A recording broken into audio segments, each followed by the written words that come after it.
This is Snake. Can you hear me? Good. The mission is simple. Put your geek pants on and infiltrate Foxhound. If you need backup, contact Ken and Chris on their codec frequency. Ready? Snake out.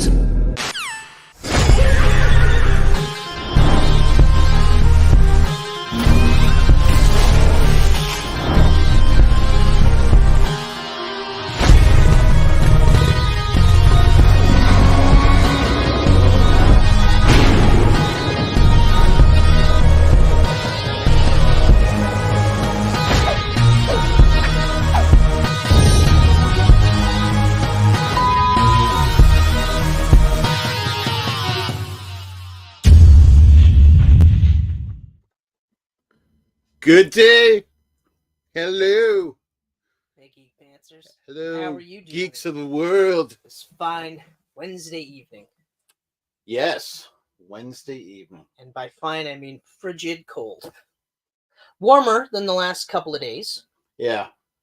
Last, like, almost week because... Could be worse. We could be in Alberta. Yeah, that's true. It's minus 55 That's there. true. That's true. They're telling people to stop using their electricity. Yeah. Ugh. Crazy. Partly the fault of the Prime Minister. Or not Prime Minister, but the Premier there. Mhm. But whatever. Mhm. We don't always have to talk about politics. This blanket is actually a giant trading card. I was trying to figure out where this was from because I was like, this looks familiar. And this is definitely Jim Lee. Look at It is. Oh my God. It's got everything. Oh. This. Oh. This is season 2? This is series 2. No, this is X-Men. This is the X-Men This series. is the X-Men series, yeah. Yeah. Oh. See, 53195. Yeah. All right, It's yeah. they're literally calling a it the giant Blue trading Strike card. Force. Yeah, that's right. I remember the graph The that they mental used. powers. Well, yeah, because series 2 of Marvel Card, they had the graph. Yeah. With like the bars, whereas this was just a line graph. I liked that better though. Yeah, I like that too. That's It's very got cool. strength. Oh yeah. The extra fact. Yeah. Spelled XTRA. X. X gonna give it to you. Oh. How you doing, Chris? Doing okay. I mean, You feeling better? like I was, fought cold last week. Mm-hmm. And I won. Fucking show that bitch who's boss. It'd be weird if you lost and you were still here right now. Well, I'd wear a mask. And I would cough like this.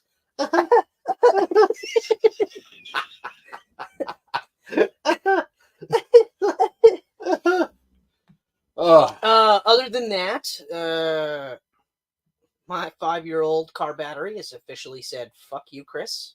That's not very old, is it? What's the No. lifespan of a battery? I don't know. I think it's 105. Well, let's just Google it while you're telling me how you're doing. I'm doing great, Chris. I'm doing fantastic. Why are you saying it like it's total horseshit? Like I've am never felt I better. am phenomenal. Oh my God. I'm the greatest I've ever been. Why are you crying? I'm just so happy. So happy. No, I'm doing really good. Doing Good. Really, really, really good. Did you have fun at that wrestling show that we went to that probably got us all sick? Luckily, we didn't get You know COVID. what? The show like was James. the show was really fun, but I hate the venue.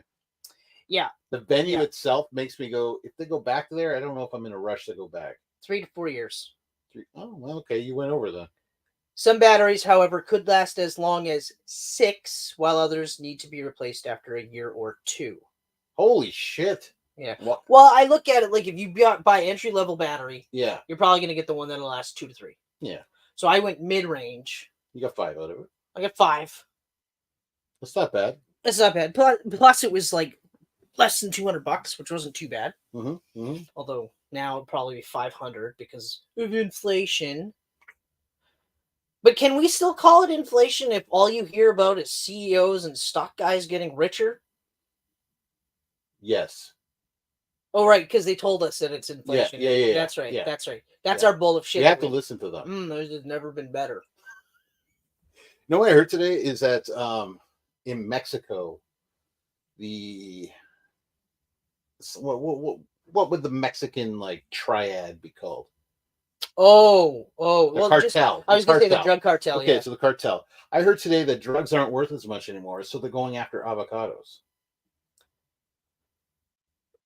They're going after avocado farms because avocados are worth more than drugs. Could you imagine the look on that farmer's fucking face? Like the first farmer where they're just like, hey guys, like, how can I help you? And they're just like, there's no cocaine here, just avocados. Yeah, they just come in and they're like, yeah, we'd like a shipment of avocados by, I don't know, let's say 9 weeks from now, right? Yeah. Which I'm paraphrasing from a scene I watched in a movie called Rebel Moon. I've got some thoughts on it so far. Do you? Okay. How far are you? I think about 40 minutes in. Okay. 20 minutes to 40 minutes, but it felt like an hour, just to give you an idea of where I'm coming from. Okay. Yeah. But anyway, so it's similar to that scene where she's like, how much do you think you could make in 9 months? Like this much. Good. Yeah. We'll have that by this time. And he's like, what the fuck are you? I don't deal. I'm not. This is avocados. And it's like, yeah, no, I know. Cocaine isn't that great anymore. The stocks crashed on cocaine, believe it or not. All these drugs are becoming legal. We got to go after avocados. Yeah, but I'll tell you right now, like if cocaine went legal, I'd probably wait a few years to even try it, just to be on the safe side.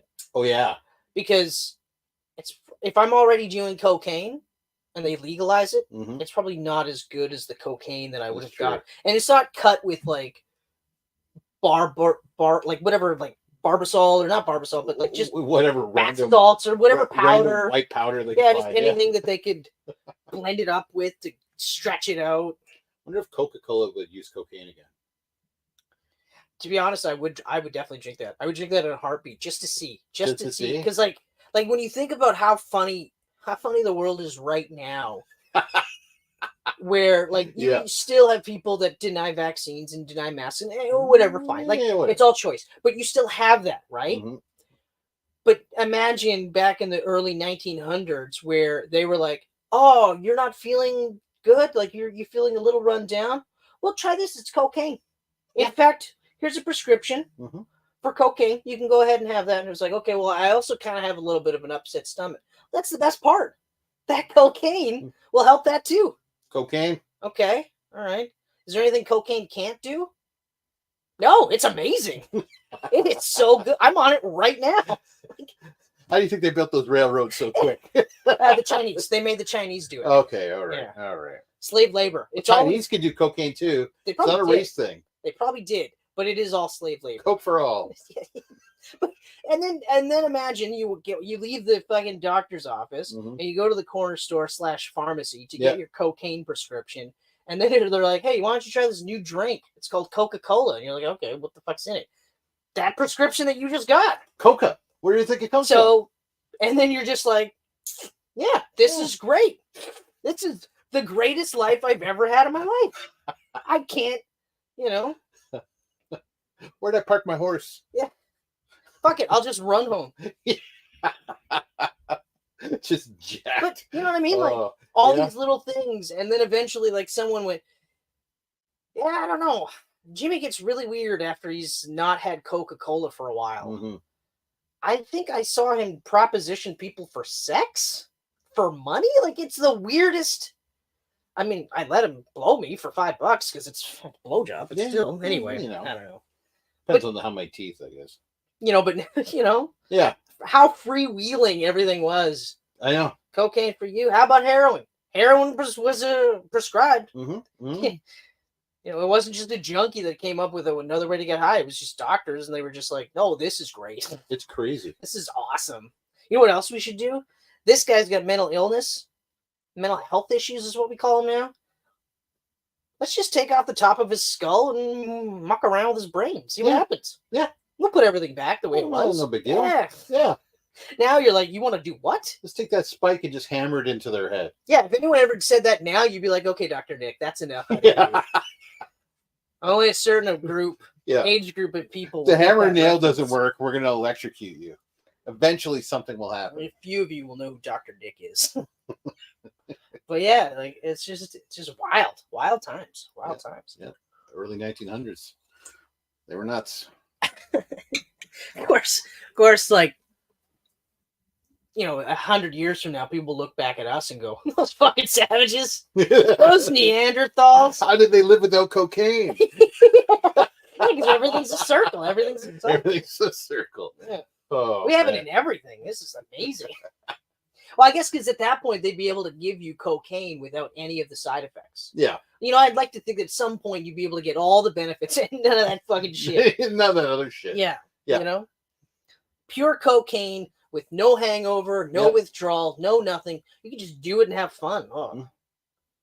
What a world. What a world. Cocaine, eh? Cocaine. So anyway, as I was saying, Rebel Moon, largely boring. Yeah. It was a struggle. Good chance that Zack Snyder was doing some cocaine when he made this. I don't think so, because the movie probably would have been a lot quicker. Like, I know he's one of those where he needs, like, 4-hour movies. Yeah, you can't... but and this is 2 parts, so it's technically an 8-hour movie. Well, yeah, but it's like... the pacing in this is just... I don't know. It starts off slow. Like, I watched the whole thing. It starts off slow. But even like and then it picks it. And then I'll tell you right now, when we got to the action scenes, I wasn't like, oh, okay, here we go. It was, oh, hold on, wait for it. Slow-mo, super slow-mo. And of course, slow-mo. It was, and I was like, that's probably the wrong move to make when you've already had a really slow movie to begin with. I mean, slow-mo is to Zack Snyder what explosions is to Michael Bay, right? Yeah, oh yeah, for sure. Imagine watching a movie from Michael Bay and not one explosion. Right. Or John Woo without a dove. Yeah, no kidding. I've never seen a dove in a Mission Impossible movie before or after.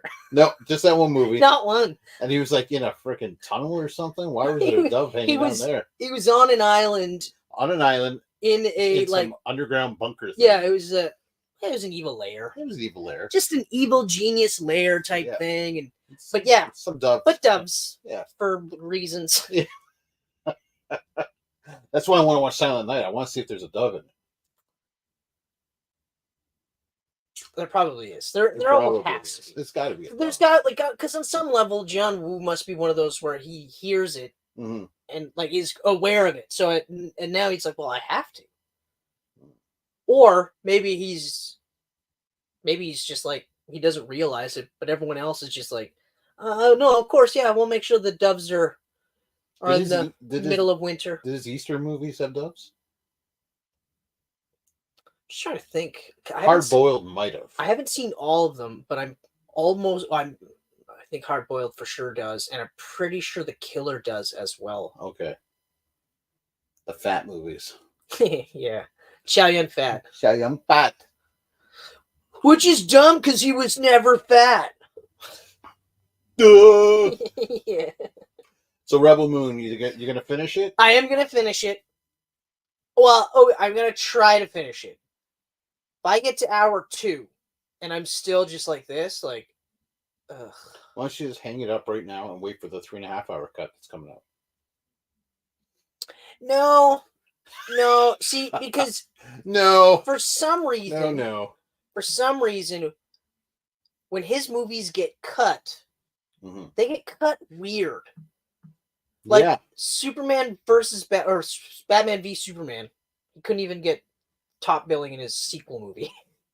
But anyway, so Batman v Superman, they cut like story chunks and then complained that they couldn't understand the story. And you're like, well, I mean, I could understand the story. Yeah. But the story chunks actually fleshed it out to the point where you're like, A, this makes more sense. You know, B, it actually flowed better. Yep. Because their cuts were so jarring. So no. I will give 2 hours. And if I'm not still, like, if I'm not any more invested than I am right now, then I'm not gonna watch. And then depending on what I hear about Rebel Moon Part 2 or Chapter 2 or whatever he's calling it, then I might go back and rewatch just so I can watch the second part. I do find it funny though, because of course, like, there's the Star Wars, like, people are literally like, it's just R-rated Star Wars movie, and I felt like, well, yeah, no, duh, it was a Star Wars script. And I was like, I was like, okay, like, Yeah. you know, and of course, like, but even some people were saying, like, yeah, but it's like parts of A New Hope with the beginnings, you know, and all this. And I was like, yeah, okay, but it's also in space, so I guess I didn't really get a huge Star Wars feel. I didn't. You know what? Someone online said it perfectly to me, and you'll see this once you go past the 20-minute mark. I'm about half hour in, so because I'll get this is where I'm at. She just killed all of the initial on the initial planet. On the initial planet, she just killed like the space Nazis that showed up. Yeah. Except for the head space Nazi, because of course Skeen, Ed Skeen, is that his name? Yeah, that's him. Yeah. Playing an evil guy again. Yeah, wow. You know, his face is very like punchable. You know, like it's the kind. It's like what's his face? His face is only good for villains and transporter prequels. And even then, because I didn't even watch that. I was like, no, I'm good. I'm good. What's his fucking name? Harry Osborn in Amazing Spider-Man 2. Oh, Dane DeHaan. Yeah, Dane DeHaan is a guy you can't have as your heroic lead. No. He just has an evil look about him. Yeah, that's one of the reasons why that friggin' Valerian movie. Yeah, bombed. Well, it bombed for a number of reasons. It was actually pretty decent. I liked it. Visually, one of the best movies I've seen. Probably, if I were to rewatch it today, I bet you it's still one of the best movies I've seen. I still say I like it. Period. I absolutely like it. I like everything about it except for the casting of him, Dane DeHaan, with Cara Delevingne, the tall hot chick. Yeah, yeah. Like, because. And I'm not trying to shit on anybody because I'm not an actor. Like, I'm not even on anyone's radar, right? They're both, like, he's really good. She's okay-ish, you know. But there was no chemistry between them either. Zero. So it's not even and that's the issue. Yeah, exactly. So, like, it almost immediately reminded me of watching Spider-Man with Tobey Maguire and Kristen Dunst. Yeah. Because I was like he's great. She's, you know, she's an actress. Acting. Yep. But there was no chemistry at all. And they should never have got Bryce Dallas Howard to play Gwen Stacy. It's so funny too. Because she's like gorgeous. Unbelievably gorgeous. So beautiful. But two, they have chemistry. The chemistry is off the charts with those two. Also hilarious that Kirsten Dunst is blonde and they hire her to play Mary Jane, and they hire a natural redhead to play Gwen Stacy. Yeah, I don't give. You could just dye your hair. You could just wear wigs. Who cares? Tell me that Bryce Dallas Howard would not have been a better Mary Jane. Oh, of course. Of course she would. Of course she would. Man. She just wasn't. She didn't want to act at that point. Yeah. You know, because her dad's wrong. She doesn't have to do anything. Her dad's wrong. She doesn't have to do a fucking thing. Yeah. Ever. True. That's true. In fact, she wouldn't ever have to act, and her kids probably would never have to do anything because he's made so much money.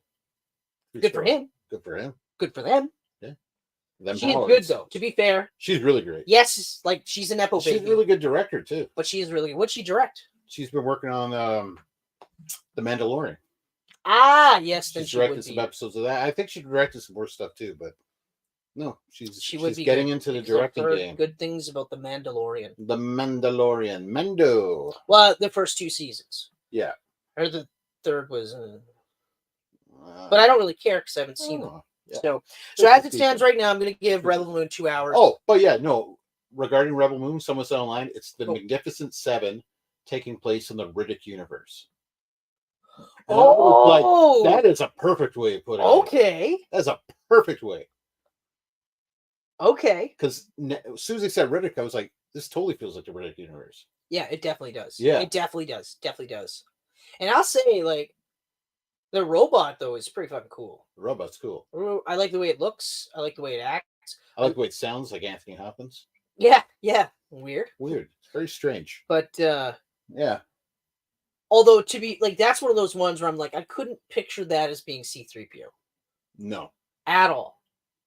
So, like, yes, it's based off a Star Wars script because everybody knows that. But I think he's changed it enough. Yeah, he's changing quite a bit. But again, it's like okay, but it's in space, so what?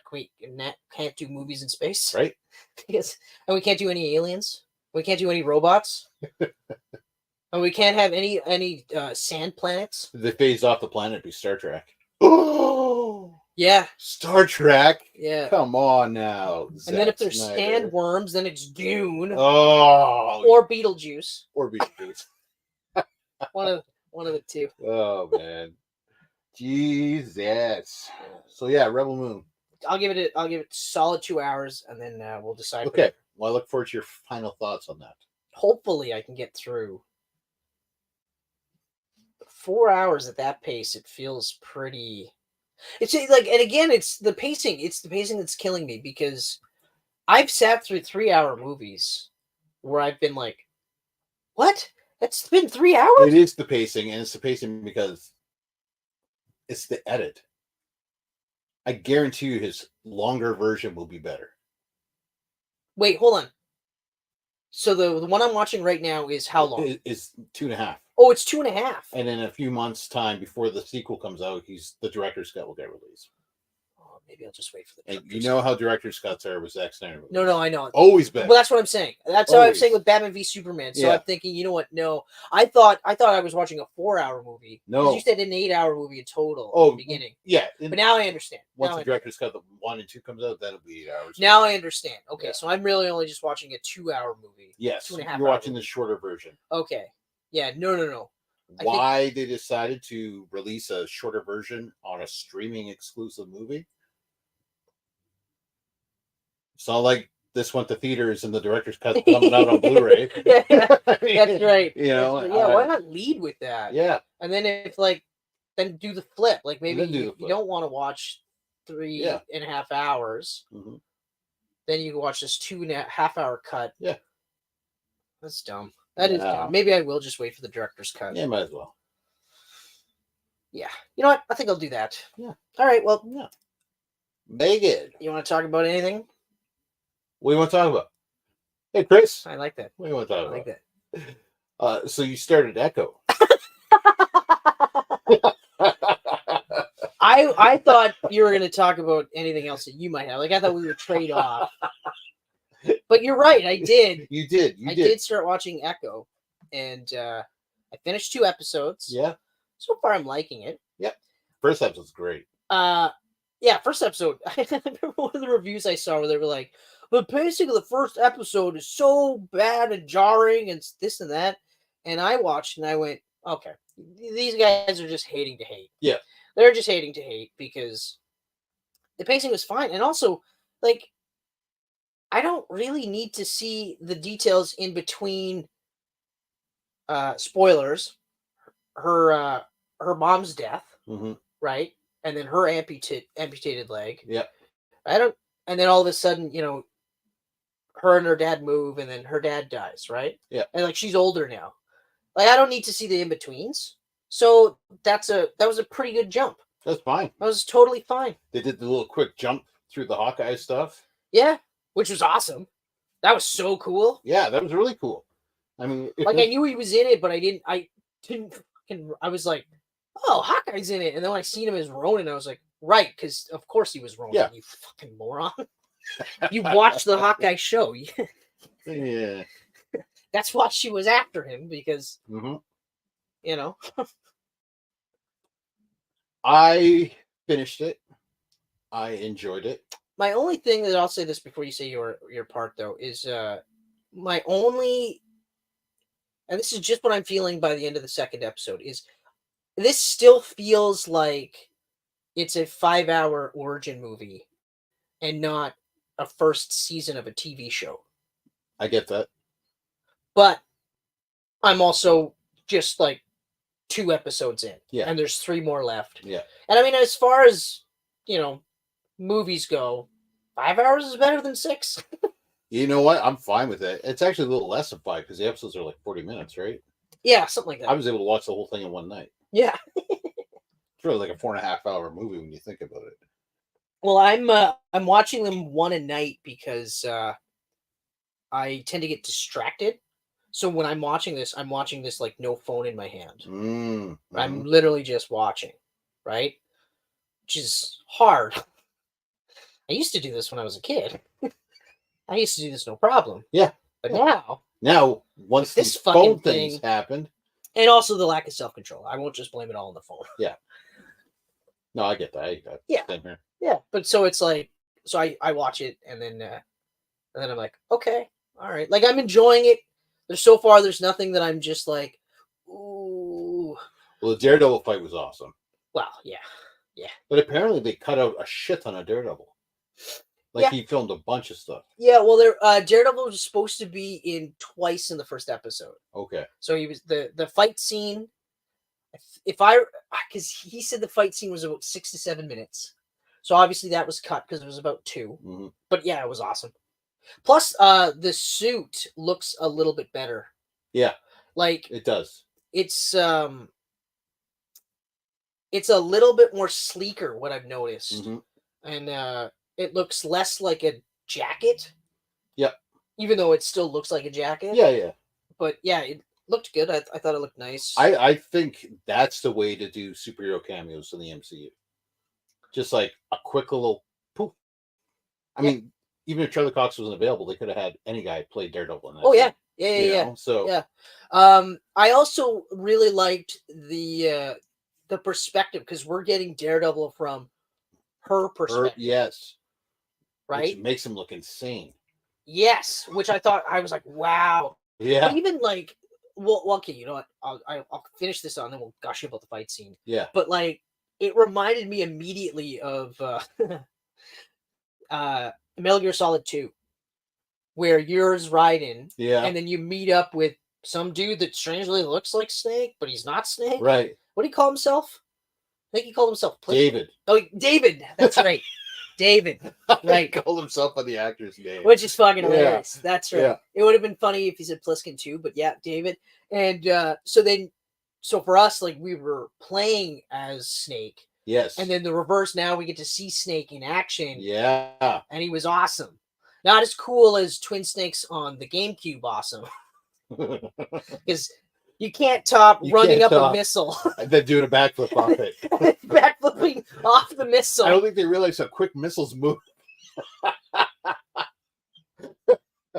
This thing's going so slow, he's got time to take steps across it and then do a backflip off it. But that's the pinnacle. Like, that's elite peak Snake. But yeah, so that perspective was really, really cool. It's funny, Susie brought up Metal Gear Solid 2. My very first thought was being naked and jumping through the air. Yeah, with the cartwheel kicks. While covering the crotch. Yeah, the whole time. Fucking hilarious. Oh, man. Weird too. Like, what? Very weird. What? Very weird. But okay. I mean, I guess it's better than like him actually having to fight and this blurry thing, right? Mm-hmm. Yeah. So yeah. I don't know who he's covering it from. It's like he knows we're watching. Yeah.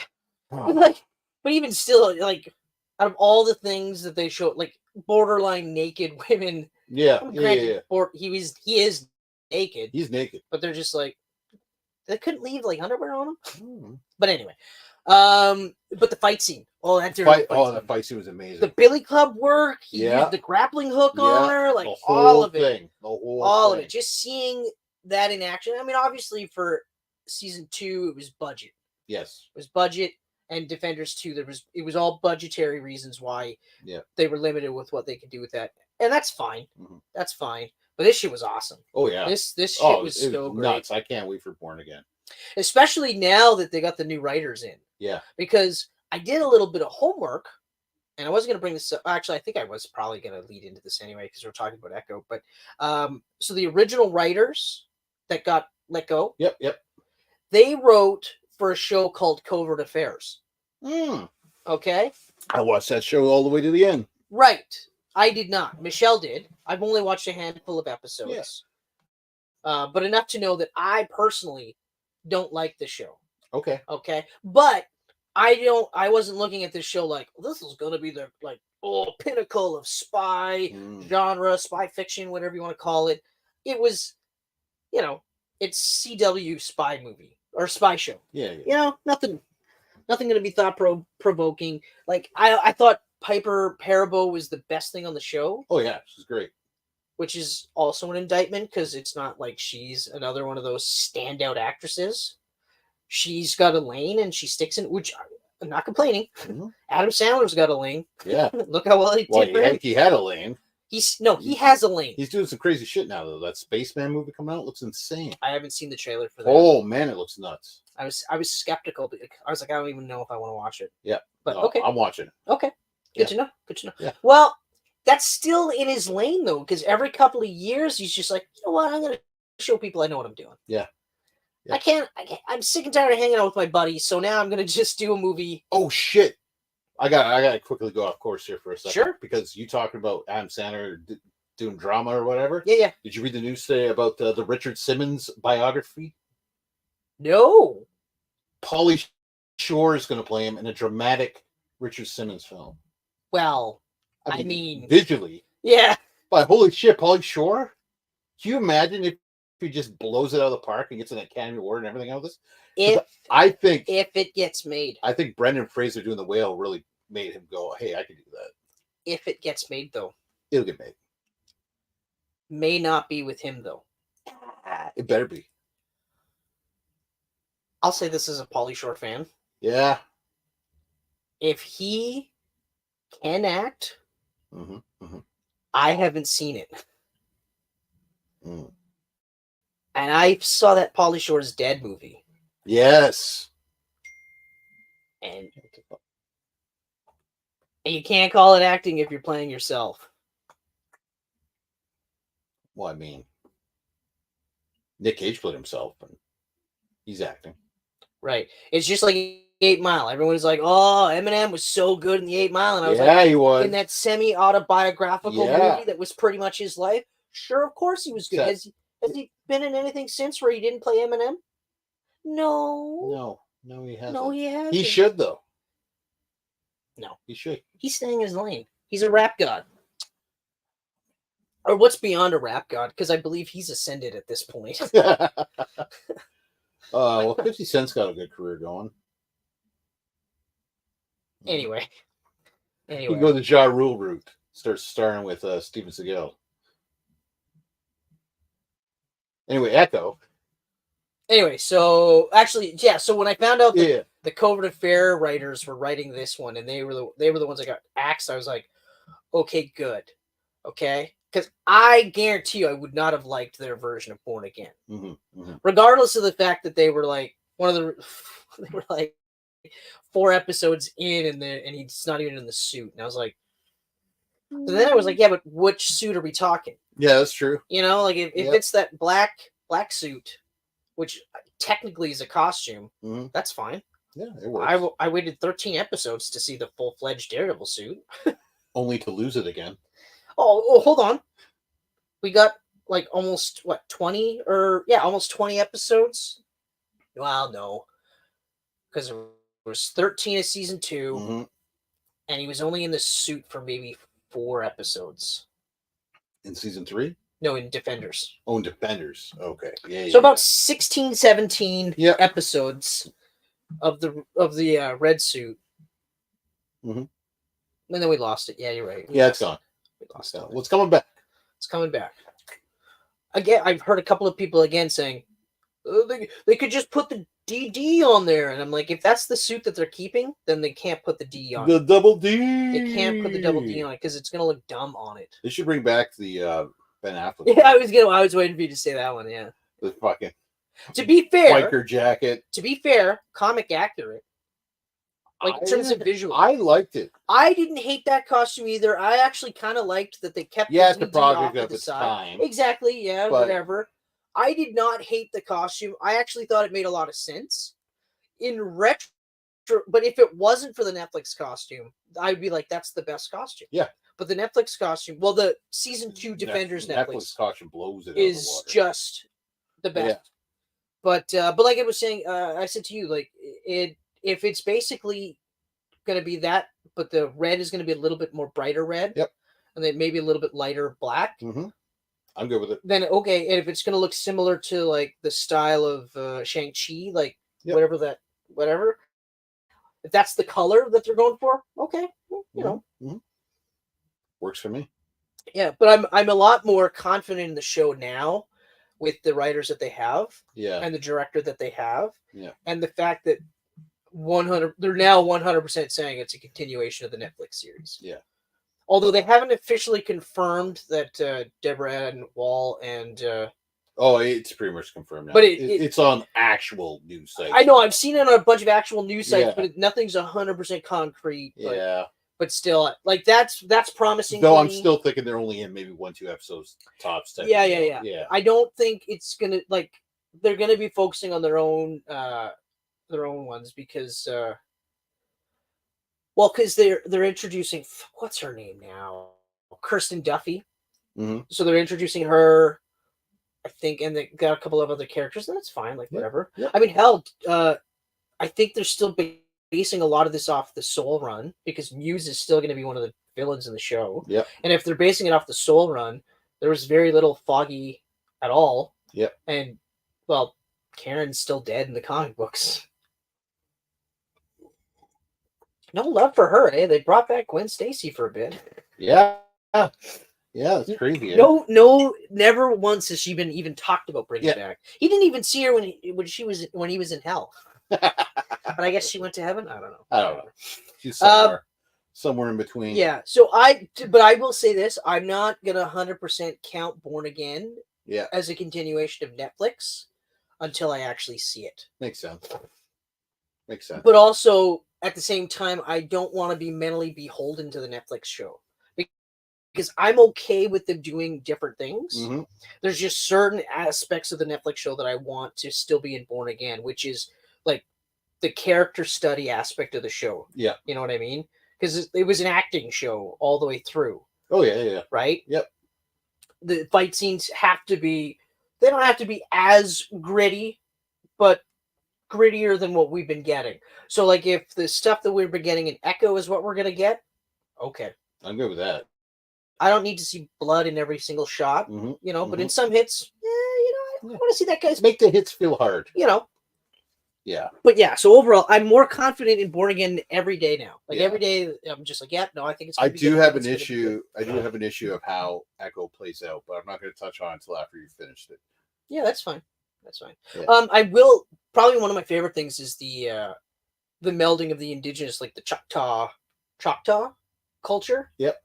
That is really cool. But also it was one of my favorite things. One of my only favorite things about Moon Knight.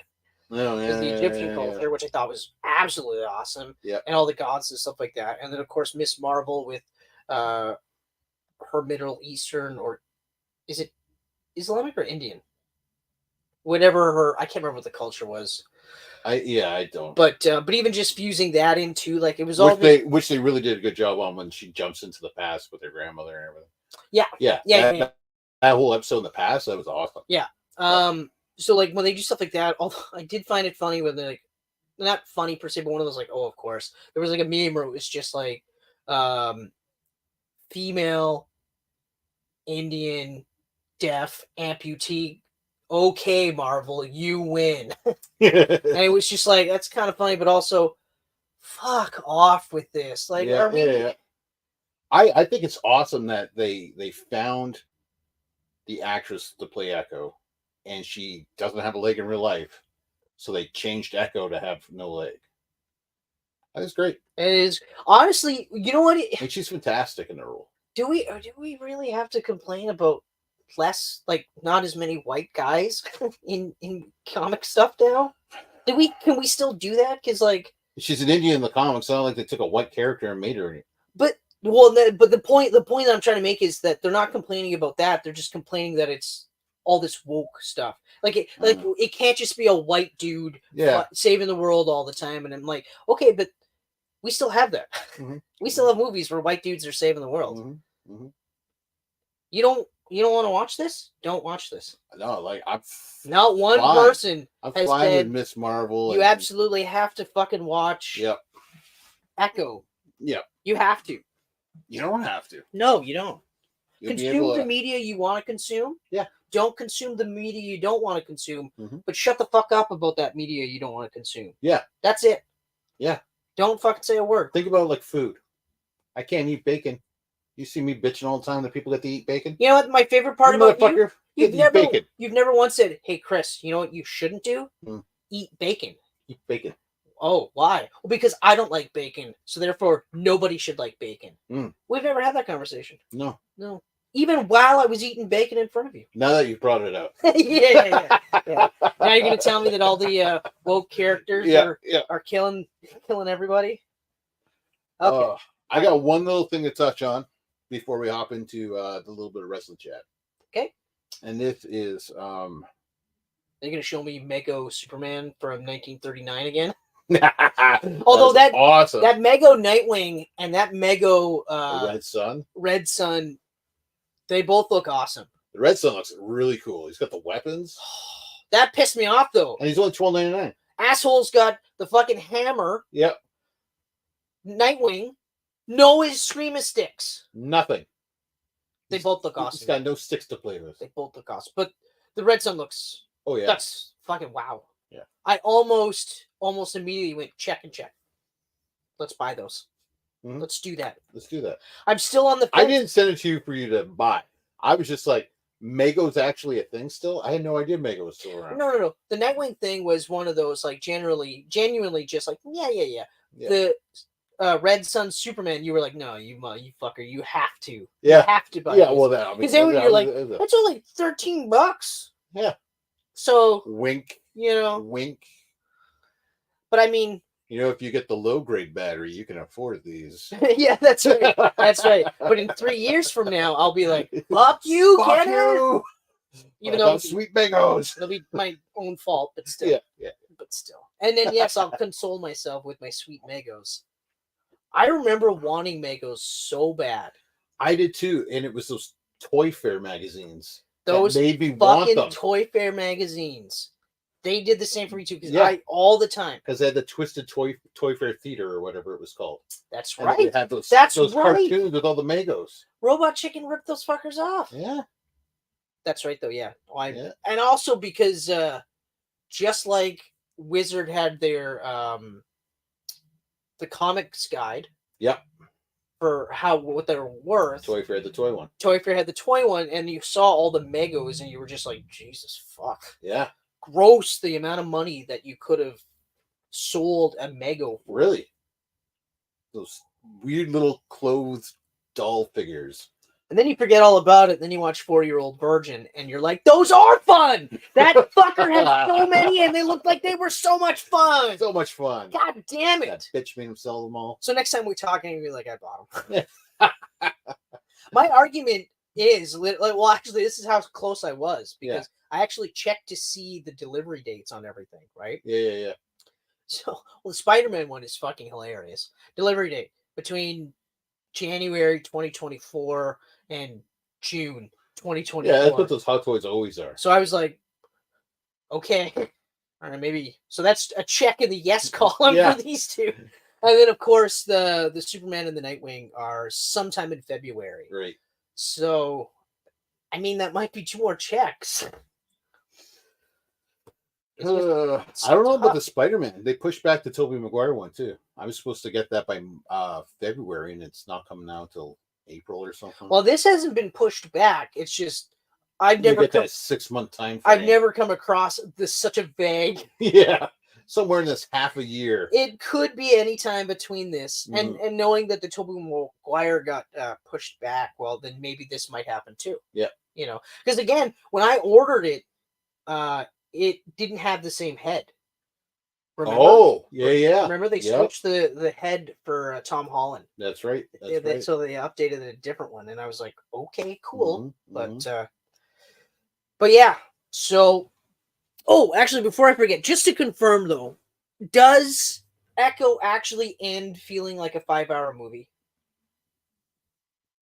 It has a very disappointing ending.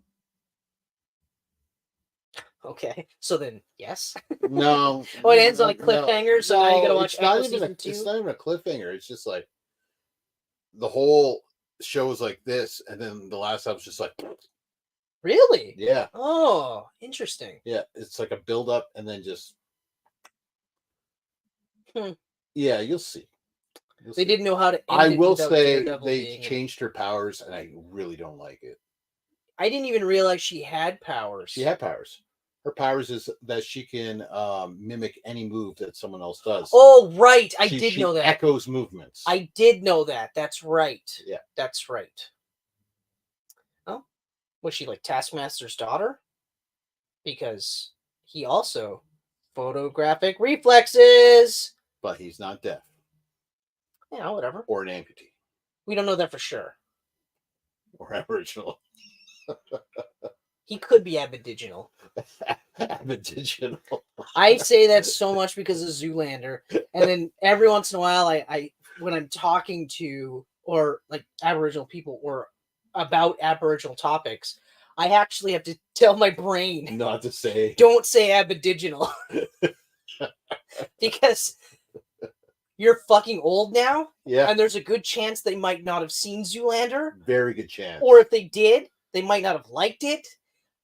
And also, you're going to sound retarded if none of this, like, they might just be like, did he just say Aboriginal? And then I have to say, you know.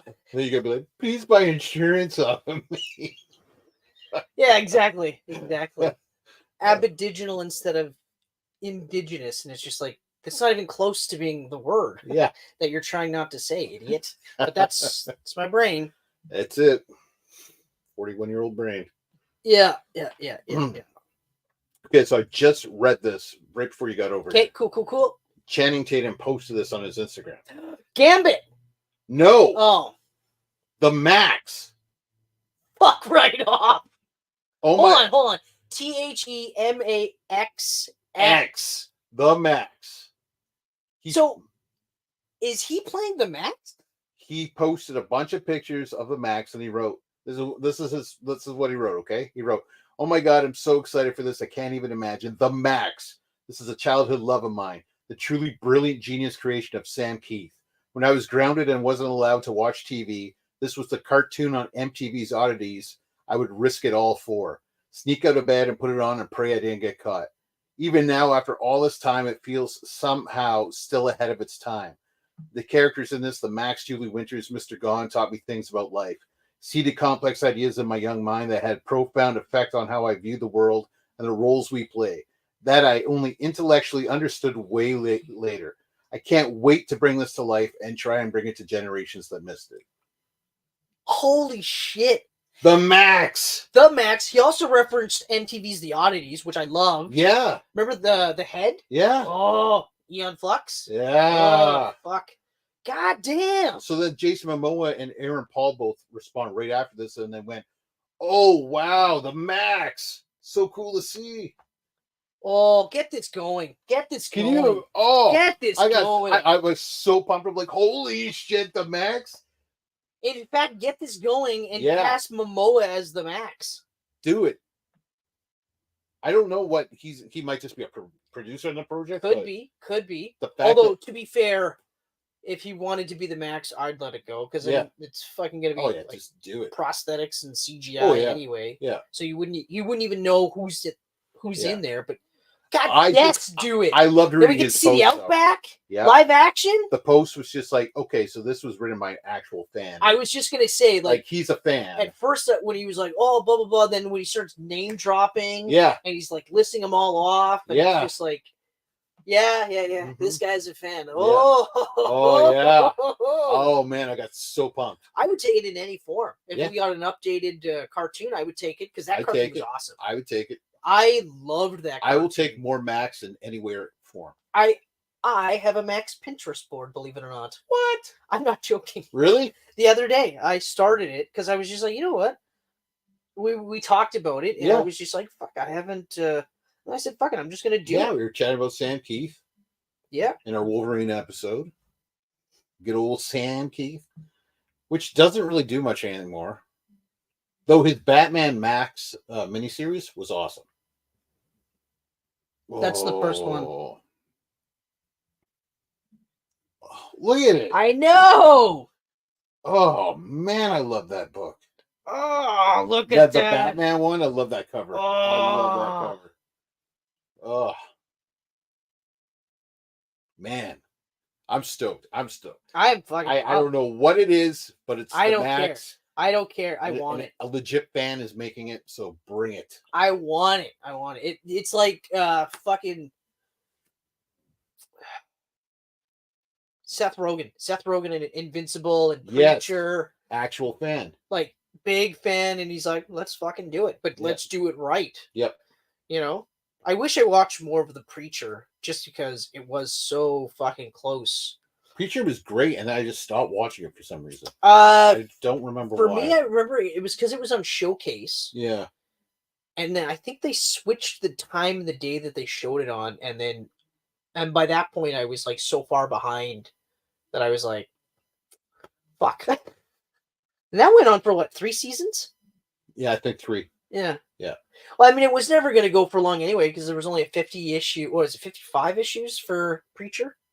Yeah, it was short. Yeah. Between 50 and 60, but no more than 60. 60 is like because then they jumped over the Punisher, right?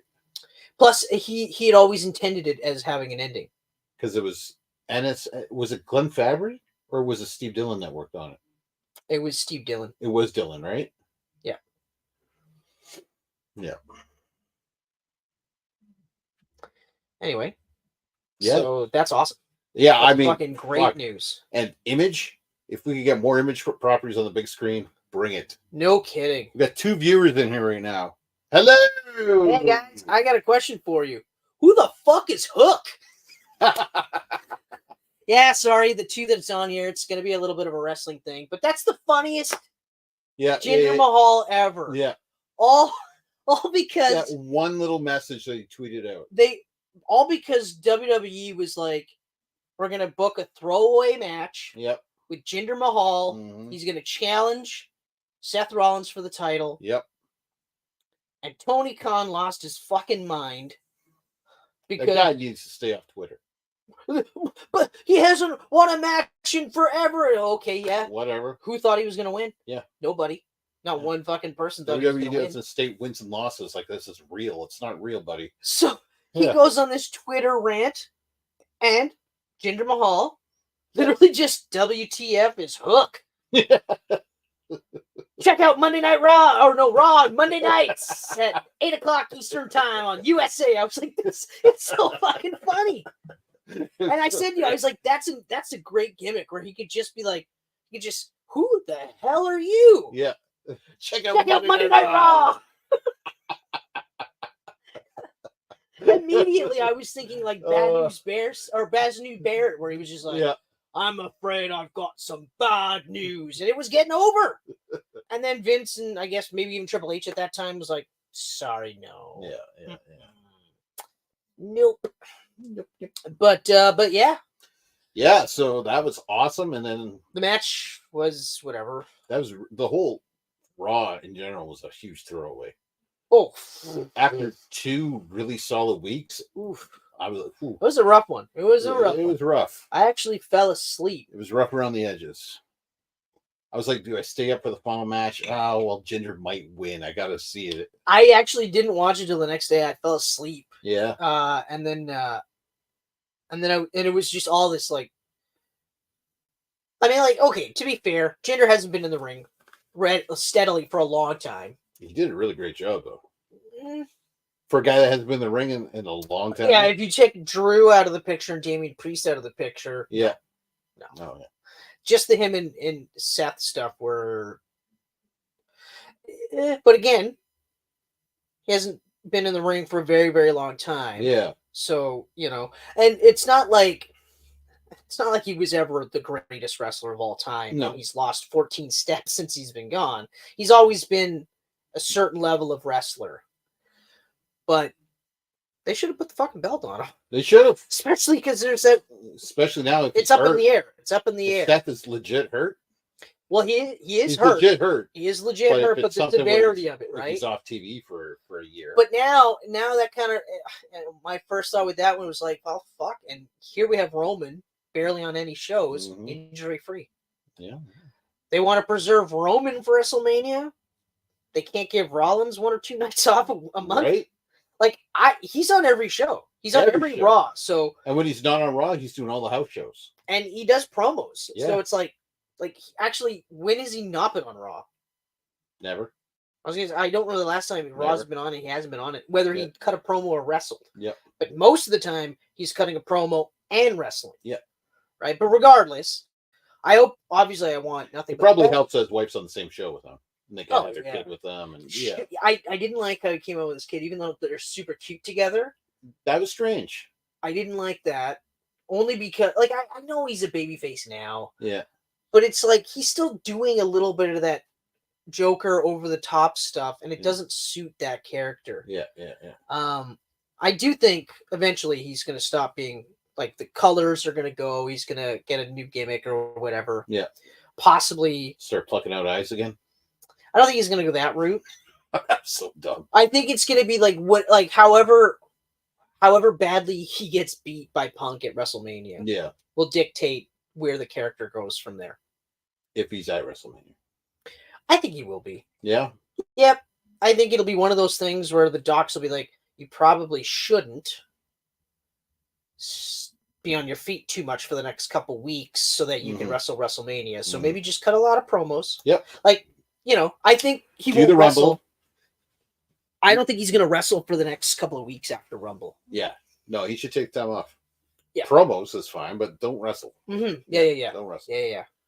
But yeah, no, all jokes aside, though, the second that who the fuck is Hook came out, I was like, put the belt on him. Yep. Right away. And even we talked about it today, he should have won the belt because they had 2 different wrestlers in this match. Yep. So Drew could have caused a distraction. Yep. Drew and Priest could have caused a distraction. Something. And next thing you know, the heel, who had no hope of chance of winning, rolls him up. Pulls the tights. Who gives a fuck? Holds the rope. Whatever. Now he wins it. Yep. And then next week, Rollins is like, I want a rematch. He goes, sure, I'll see you at the Rumble.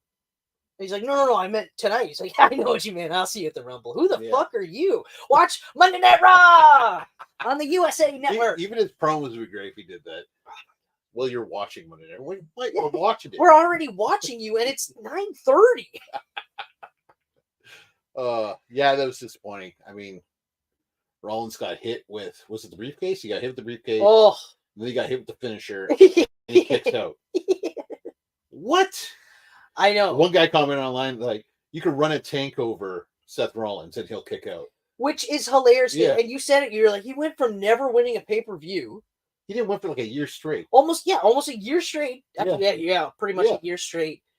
And then now he's fucking super invincible. Like, Roman is getting hammered harder than Rollins is. Rollins is shaking. Yeah, that tank. Roman's taken a pin in the last year. That's true. Seth hasn't. Yeah, Seth hasn't lost since he started going for the world title. And he's had that now for about 6 months. I think longer than that now, no? Yeah, he might not have been pinned in. I heard this is his longest run ever with a title.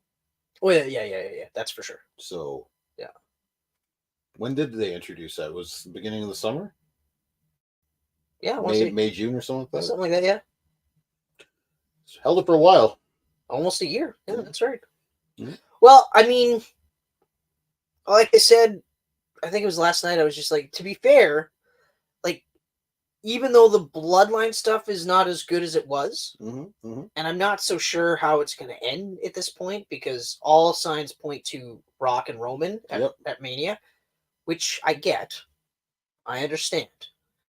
But that literally means that Reigns wins again. So it's like, well, now the same question. When? When does he fucking lose? And to who? And now it won't matter. Now it won't even matter. I'm honestly at a point where I think that he will just relinquish the title and just say, I'm sick or whatever. I can't do this anymore. Or whatever. It just says, I'm done. He'll just walk out and be like, hey, everyone, my name is Joe. I'm going to drop the title undefeated. I'm retire undefeated. And then she'll back up in 6 months and go, I'm unretired. I'm retired. Give me that title. Yeah. Hey, Ric Flair's done it for years, and so did Terry Funk. So fuck it. I'm going to do it too. But anyway, overall though, WWE has been the best it's been in years, with that slight couple months where Vince was back. Actually back. Yep, that little sliver. And it was so quick. Yeah. It went from like holy shit to fuck. To holy shit. And then, a little bit of a hiccup, and then right back to okay, all right. Yeah. I mean, it's not like everything Triple H is doing is perfect. But no, Damage Control is in a way better spot now. But you know what he's doing? He's using everybody. He's using as many people as possible. Yeah, everyone's got a story. They're in a faction. That There's something. Everyone's doing something. Well, even like I said, Rhea Ripley's actual title run, isn't that great. Yeah, but the progression of her character has been phenomenal. Oh yeah, Belair had a better run than her with the title. Mm-hmm. But her character arc went the reverse. Yeah, oh yeah. The longer she had the title, the less character she had. Boring as fuck. To the point where now, it's true. And I love Belair. She's one of my absolute favorites. Rhea just looks really great with the title too. And now Belair's character is basically just like, I'm Bianca and I need the title, and it's like that's the same shit Charlotte does, and I fucking hate that. Yeah. So no, don't do that. Now I'm saying turn her heel. We've been saying that forever. But she can't join up with the Pride because they officially said, fuck it, they're baby faces. Yeah, wow. Was it the Last Testament? No, the Final Testament or something? Yeah, whatever. I hope it works. But this is it for me for Karrion Kross. I've already passed it. This is it for me for Karrion Kross. I was like, Others of Pain coming back would be cool if it had nothing to do with Karrion Kross. I'm a little bit more the reason why I'm a little bit more positive is because he is 100% a Triple H guy. Yeah. Like Triple H, wow, did you watch his NXT run? Not much. If you can, not much of it. It's actually pretty good. Yeah. It's pretty good. But it's the tough part is how you recreate that, because at the time in NXT, he was one of the biggest guys on the roster, like in terms of size and height and shit, right? Then you go to the main roster and he's not as tall as some of these guys, right? He can do it with a really good story. He didn't need to be the Road Warrior. No. Yeah. Oh. Like their entrance was so good. I loved that black and white entrance, and that she's like singing the lyrics, and then she does the duck, and he comes out, and he's like, yeah, and they cut to the flames and its color and everything. I was like, that is awesome. That is such a great intro. Don't fucking change that. Then they changed that, and you're like, why the fuck, Vince? Why would you fucking do that? Like he watched Mad Max again and was like, you know what we need? Yeah. Like, no, we don't. We don't need this. Get some cars in here. Because it's not even Mad Max Fury Road. Yeah. It's like the original. This dude is an Australian, man. But fuck, man. And again, it's not like Karrion Kross is such a skilled wrestler. Mm-hmm. But between the look and the gimmick and everything, he got just brutalized by Vince. Oh yeah. Like, and then he came back and they couldn't, I don't know what I feel for him, but this is it for me though. Like after this, I'm like, nah. And I'm already starting to lose it, but I'm trying to be as positive as possible. Yeah, I don't know. But we'll see. We'll see how it plays out. Maybe he'll do something cool and I'll be like, oh. Yeah. Maybe. What? Maybe he'll go on Twitter and be like, who the fuck is Hook? Who the fuck is Hook? And then have Taz, Hook's dad, again, Hook, explain that it's not capital H O O K, it's capital H, capital O, capital O K. Like that. And my favorite part is like, that doesn't answer anything. No. That tells me fuck all. Yeah. Who the fuck is Hook? Hook. Hook. Okay. Cool. Yeah. Cool. But you know what I am going to do? I am going to check out Raw on Monday nights at 8:00 Eastern Standard Time. That's what I'm going to do. Oh man, that was great. That's my fucking favorite. Just the who the fuck Hook line is great. Yeah. But that promo of the show is just goddamn. Yeah. Oh, it's just mwah. So funny. I honestly hope that it was him that actually did that. Was just like, this is funny. Yeah. Instead of like a handler handling. Oh, you know what I mean? I don't know. I think those wrestlers pretty much handle their own accounts. I think it depends on the wrestler. Yeah, that's true. Depends on the wrestler. That's true. LA Knight admitted that he has an agent now. Yeah, depends So, on yeah. It depends on the guy. Yeah. I'm sure there's going to be some input, Mm-hmm. you know, but yeah. I think you get to a certain point and they're like, you're going to need a guy. Yeah. No, I can do it myself.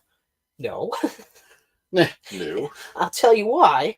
Because See Tony Khan, he's doing it himself. or Jericho's another one. He really loves 3 a.m. drunk Twitter. Yeah. He's a big fan of that one. Oh man. Bro, my phone got hacked. By you? At 3 a.m. after you had too much of the bubbly? Hey? I think so. Yeah. Punk did the same. My phone was hacked. You're like, yeah, okay, bud. Yeah. Punk's another one who wouldn't have access to his own Twitter handle. No, yeah. His WWE Twitter handle? No. None of this 2 a.m. bullshit for you either, buddy boy. You shit stir. Shut down. Shut the fuck up. But so Dolph Ziggler is in TNA now. no, he isn't. Yeah, as Nick Nemeth. That's right. Nick Nemeth. Is it Nemeth? It's Nemeth. I thought it was Nemeth. Is it spelled N-E? Yeah, but it's pronounced Nemeth. Doesn't make sense. No? Nemeth should be N-A, no? Well, Mercier is spelled Mercier. Mercier. Yeah. So. Okay, whatever. You know, my favorite part is that's one minor example. And you're like, you win. Fucking you win. Fine. I was also going to say Monet. M-O-N-E-T. There you go. Yeah. Depends on the accent. It's the accent. But also, I'm pumped for him. I've heard people call you Kenneth. Yeah, those people are stupid. No, actually, I've never. Kenny was Kenny. Kenny was the worst. Kenny. That was the absolute worst. Yeah. Shane was an interesting cat, but Kenny, come on, man. Come on, man. Shaney. You should have called him Shaney. He would have hated that. Right? He would have fucking hated that. Yeah, Shaney. What could be that? Is he still alive now? He is. Good for him. Yeah. He's got like a family now. Good for him. Like 4 kids or something. Really good for him. He actually lost his house last year. Not so good for him. Got struck by lightning. Holy fuck. Burnt down. Wait, does he live out by Jocelyn? Yes. So it was him. That was his house. That was him. She told me about that, but I didn't know who it was. That was his house. God damn. Wow. Yep. That must have been fun with insurance. Fuck. Oh, yeah. Ugh. It's one thing I would not want to do is have to deal with insurance as a customer. Be on the other side. As an employee, I'm okay with it for the most part, but that would be horrible. Flip the table. I'm pumped for Dolph Ziggler. I'm so pumped for Dolph Ziggler. I was pumped. I love the guy. I think he's a great wrestler. He made the right move too. He went to TNA. Perfect spot. At the rebranding, the reverse branding. Yeah, reverse branding. Because now they're back to being TNA. Yeah. And it was huge. Like the pay-per-view was so huge that they made more money on this pay-per-view than they have in like 4 years of pay-per-views. That's crazy. Because the name TNA has got a... Well... You know... I don't know why they went to Impact. I have no idea. Like TNA... Like, even to argue that TNA was a tainted brand... Yeah. Okay, sure, you could argue that, but for a while there, WWE was gross, but they never thought about changing WWE. No. You know?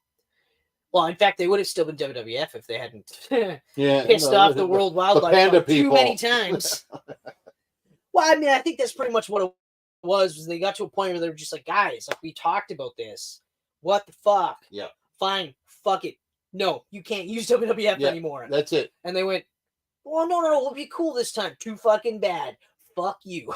Call the marketing people. How can we spin this? Yeah. Get the F out of here. That's right. That's right. Yeah.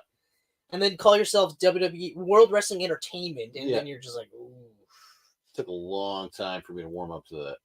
I still don't like it. That's why it's always WWE. Yeah. It's WWE. But it's been so long now that when I hear WWF, I'm like, oh, wait, right. Yeah. Right. They were the federation at one time. Yes. Of World Wrestling. Yes. World Wrestling. But no, I'm pumped for Nick Nemeth. I'm also pumped. I'm actually more pumped for Ash by Elegance, formerly known as Dana Brooke, because I've been singing Dana Brooke's praises for a while now. You have. Okay? Because I feel like I've watched her bloom. I've watched her grow as a wrestler. This is poetry. It's true, though. Yeah. I remember when I watched her in TNA, like, I even watched like this documentary style TNA thing where they were looking at some of the recruits, and you see like where some of them are now. Like it had Baron Corbin was on it, so I learned about his history a little bit, stuff like that. NXT, right? Not TNA. Yeah, NXT. Yeah. And so of course I saw Dana Brooke there, and fuck, remember that football dude that came in? Oh, he had a brief run on the main event. His buddy, he was buddy with Rob Gronkowski. Oh yeah. Yep. Mongo or something like that. Very brief. Yeah, well, yeah, he was limited in the ring, and like even in NXT, look, they rushed him up too soon. Like, his physique, it was because he was he had a good physique and he was best friends with Rob Gronkowski. Yeah, so they were like, yeah, go to the main roster. Yeah, and he shouldn't have been, but whatever, you know. Anyway, so they were best friends. They were friends, and they would ride together to different NXT shows. So I was like already getting a feel for her character, like her personality wise. Yeah, it took a while for her to get good in the ring, but she was also young. Yep. She was in NXT, and then she was on the main roster. I was like, well, okay, but she was steadily getting better. It was kind of like Aaliyah, where Aaliyah was steadily getting better. Not as fast as I would have liked, but whatever. But then, so Brooke got to a point where I was like, just do something with her. She doesn't have to be Charlotte's lackey, although that was cool. Yep. But then they rushed the split up angle. Was it 3 weeks? 3 weeks, and she's already like, get the fuck out of here. Rush. Get the fuck out of here. But anyway, yeah, so I've been singing her praises, and so far the gimmick looks great. The gimmick is great. She looks great. It kind of reminds me of Frankie Monet. Yeah. Frankie Monet's Taya Valkyrie's gimmick in NXT, which I liked. Yeah. And I'll give her props for going, okay, I'll go all in on this, even though you could have just signed me as my real fucking wrestling name. Yeah. The one that everybody knows me as. Yeah. And I could do that character. Okay, maybe not. But I'll give her props. She went all in, and I was like, yes. So if it's anything remotely like that, and her wrestling's like her wrestling's good. She knows how to tell a story of the ring. She could go. Yeah. Like, I mean, she could last a while. She's in great shape. So fuck it. I hope it results in the exact same thing that they both want. They want to be able to go back to WWE and go, now what? Yeah. Now what? And I love that they're in a position that they can do that. Remember 10 years ago? You couldn't do that. You couldn't. You were screwed. That was you either were going to eat the WWE shit that they were giving you, or you sucked it up and you went on the indies, or you went to TNA. But at that point, 10 years ago, TNA was still kind of... they're kind of fizzling out a little, but they've always kind of done this, you know, but it was a steep drop off. It wasn't WWF and WCW, and then the other guy, WCW, Kurt Angle and AJ Styles and Samoa Joe. Once they all started leaving, so it was WWF, but even TNA, even when it got big, there was still a drop off. You know, it's the closest I think they ever got to was like maybe here, where there's like 4 levels in between. Right. Like I think they were hitting ECW levels at the height of ECW. I think that's the height that they were hitting at the most. Whereas now they're a viable third place, like a strong, viable third place in America. I would say third place would be New Japan for the world. Oh yeah. Absolutely. And then TNA. Yeah. But even the switch back to being TNA is going to get them a lot closer to AEW. A lot closer. A lot closer. And if AEW's smart, they'll have a relationship with them. Yeah. So they can kind of go back and forth. They have in the past. They have in the past. So but we'll see. Now that AEW can kind of stand on its own, they might be thinking, yeah, we don't need that. That's true. You know, but we'll see. I'm super pumped for both of them, but I'm also pumped for Jordynne Grace, who is the Knockouts champion.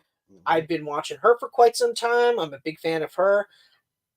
She's one of the few where I'm like, unless she does something with her character that's crazy, like really, really good, don't go to WWE because they're not going to know what to do with her. Even Triple H, I don't know if he'll be able to know what to do with her.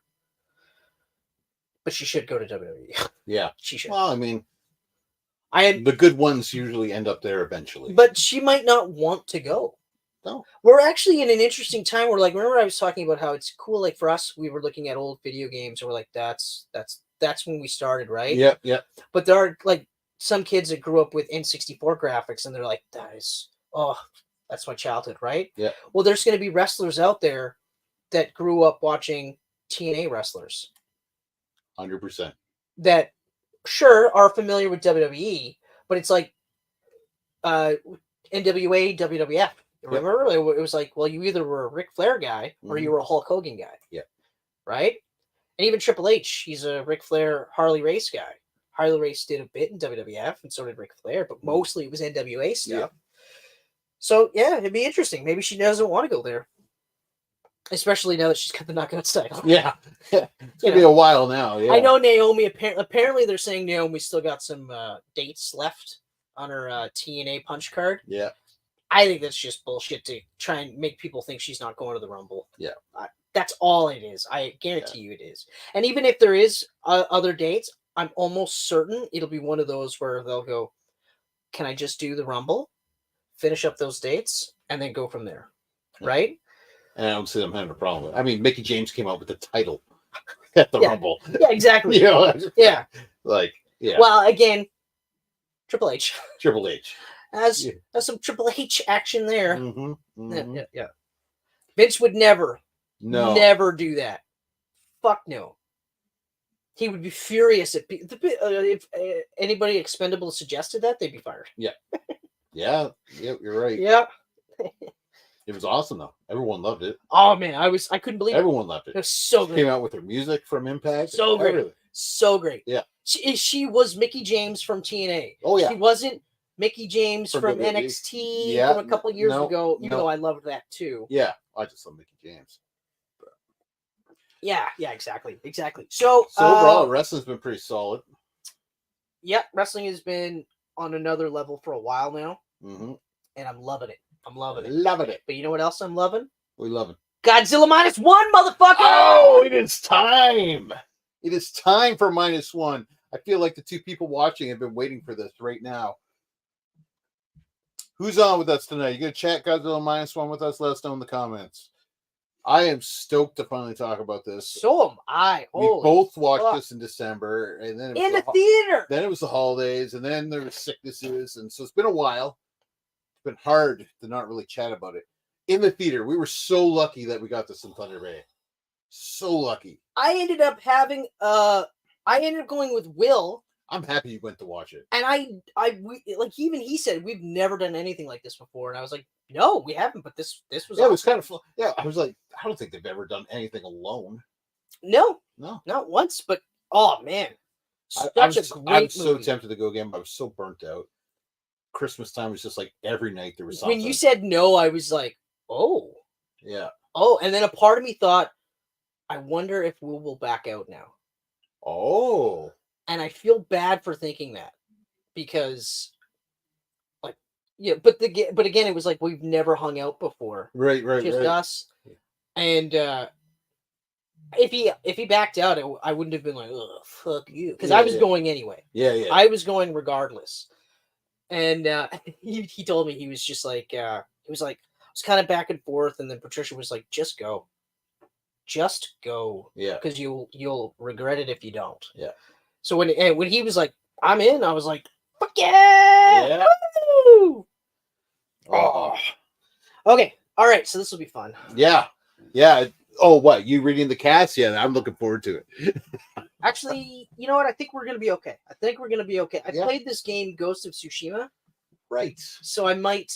I've heard of that. I might be okay. I've heard of that game. So it was directed and written by Takashi Yamazaki. Didn't he did all the visual effects too, didn't he?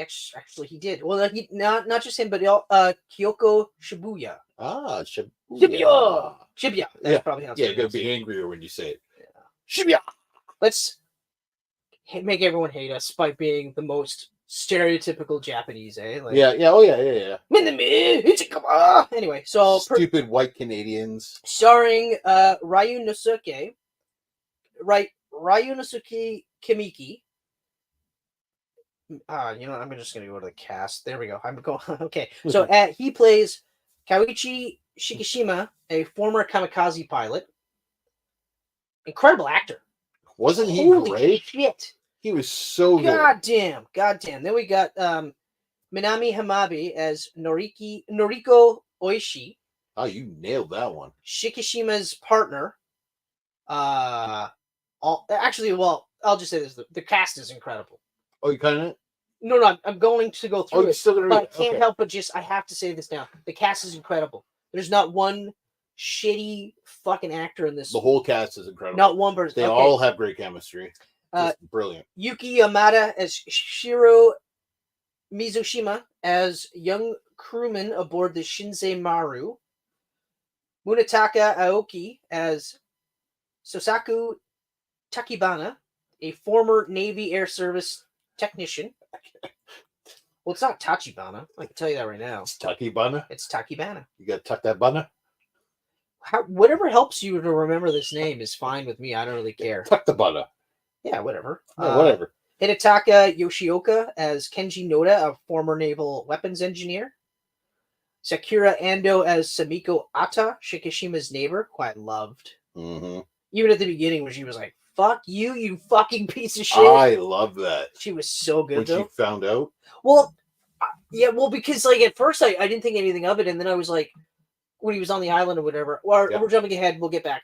And I didn't think anything of it, and then when he came home and she's like, wait, what are you doing? And then I was like, oh, right, because of course the people on the island are like, there's nothing really wrong with your plane there, man. So what's the deal? You're just kind of like, wait, why oh, right. Yes, because yeah, puss. Yeah, because he was a kamikaze pilot, and didn't want to die. He wasn't supposed to come back.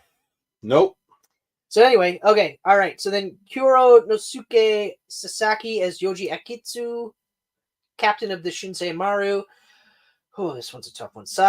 No, that's not too bad. Sai Nakatani as Akiko Oishi and Shikishima's adopted daughter, whom I wanted to just hug every time I saw her. She's adorable, eh?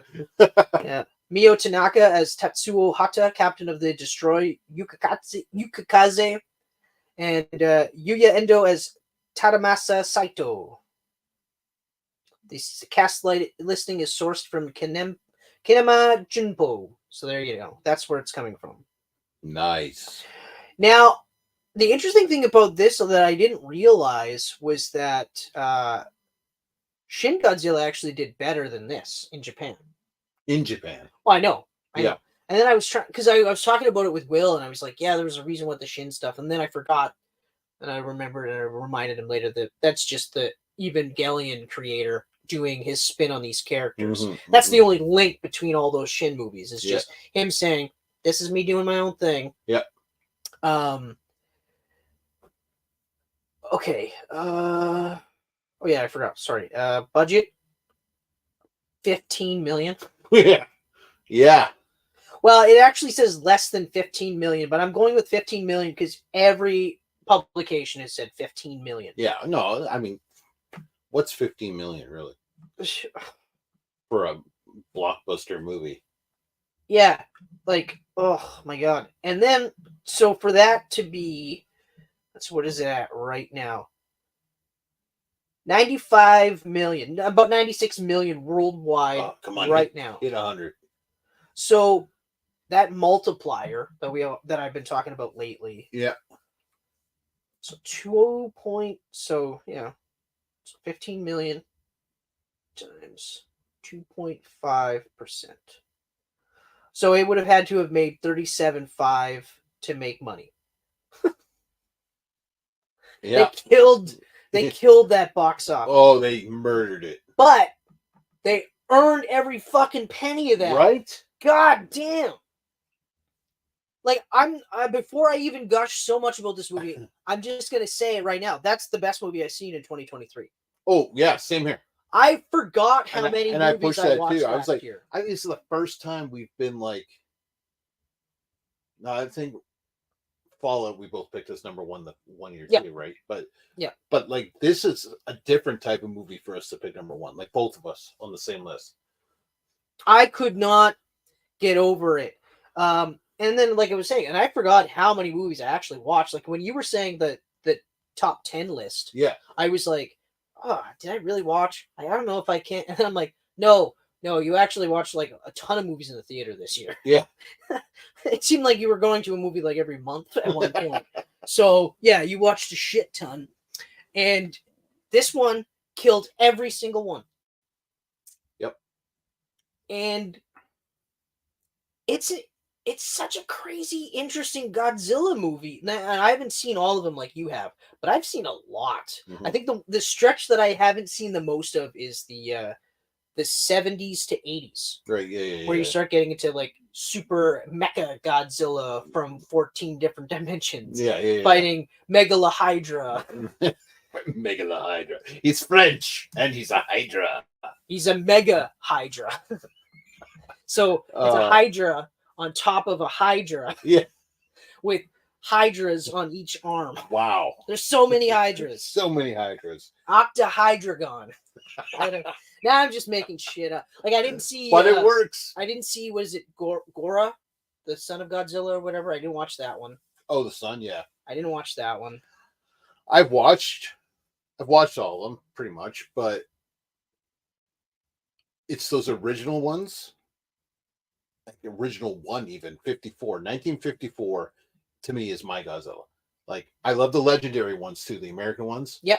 But to me, Godzilla as a villain, as a force of nature that just pops up and just destroys things and then just walks away and disappears. And then just that to me is the ultimate Godzilla. So I was so excited when this was coming out, and I was like, this is pretty damn close to being a remake of the original movie. Well, Shin Godzilla is not too far off either. It's not too far off, but it's so different in the way it's done, right? Well, that's true. That's true. That's true. Well, because I couldn't get over how awesome Godzilla looked, but also how he moved. Yeah. He moved as if he was some dude in a fucking Godzilla suit. Yeah. You know, like his arms barely moved. Mm-hmm. He was just this lumbering dude. Like he wasn't super agile. And I like the legendary Godzillas too. Like I really do. Oh yeah. And even Godzilla 2000, I do like it. It's not. I wouldn't say it's a good Godzilla movie. Like if they didn't call it Godzilla and he looked exactly the same. You talking like the 98 one by Roland 98, Emmerich? sorry, 98, not 2000. Yeah, okay, yeah. The Roland Emmerich one. Zilla. Yeah. That one is one of those where, for what it is, I love that movie. it's a great movie That's for what it is. Awesome monster movie that should never have been called Godzilla. That's what I'm getting at. Yeah. If it had a different name, it'd have a cult following. It's like the Bourne Legacy. Yep. That would have been such a better movie if it wasn't called Bourne. Wasn't a Bourne movie or even a Bourne adjacent movie. Mm-hmm. Just in fact, don't even call it anything Bourne related. Maybe find out at the end of the movie that it's part of that world, but let it stand on its own. They would have been a way better movie. Mm-hmm. But yeah, and I agree with the Bourne Camcast will come eventually. Well, we've done a few. No, the Camcast. Oh, the Chem. Oh yeah, at some point. Fuck. A shot every time they say Chem. God damn. Be dead by 15 minutes. Yeah. Yeah, no kidding. Especially now that I barely ever drink. It'd be wasted so quick. So quick. But yeah, like just in terms of how it moved. Yeah.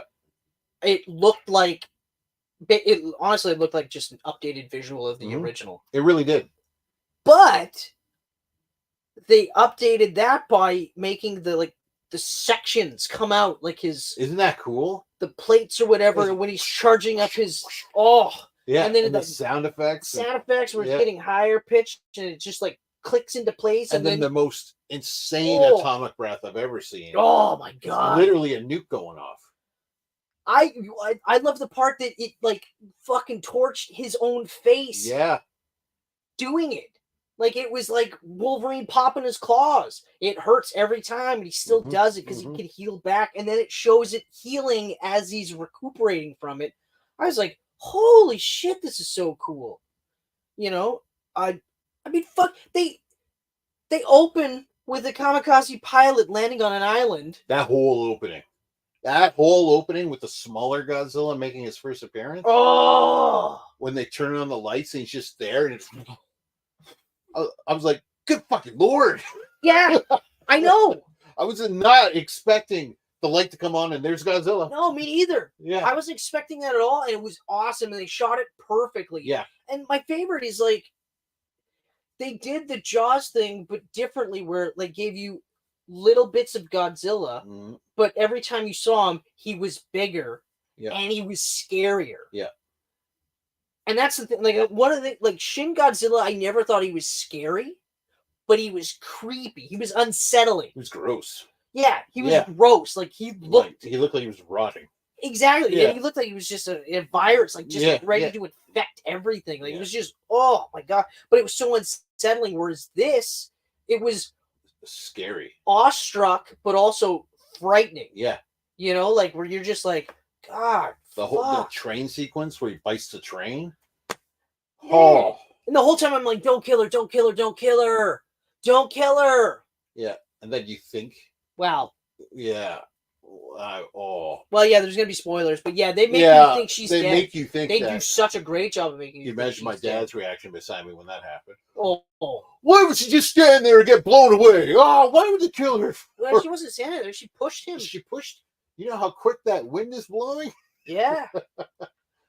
But God, like the intro to his character, and when you start, like I said, when we start actually clicking, you're like, wait a minute, he's a kamikaze pilot. No wonder these fucking engineers are like, what's the deal? And then they're like spinning on him and stuff. Like they're like, well, no, the dude is pissed because all these guys died. Yeah, and he couldn't even shoot at baby Godzilla. Yep. Or preteen Godzilla. I don't know what stage in the larva he was at. Nuke Godzilla. Because I think that was the thing, right? That was the size of him, and then he got hit with the nuke. No, he was bigger. During the test. Did the test make him grow? No, he was bigger. No, because he was already growing, so he wouldn't have been able to. I think you might be right, though, now that I think about it. Because I think that's how he gained the atomic breath and everything. Yeah, you know what? Right? You're right. You're right. But, oh, man, this whole cast. I'm trying to find, I don't know if I got pictures here. No, there's no picture. But even the way they tell the story, like, it's such an intimate story. Yes. You're with him, and you're going through it with him, and then he goes home, and he runs into his neighbor, and, like, the look on her face when she's like, wait a minute. Yep. What the hell are you doing here?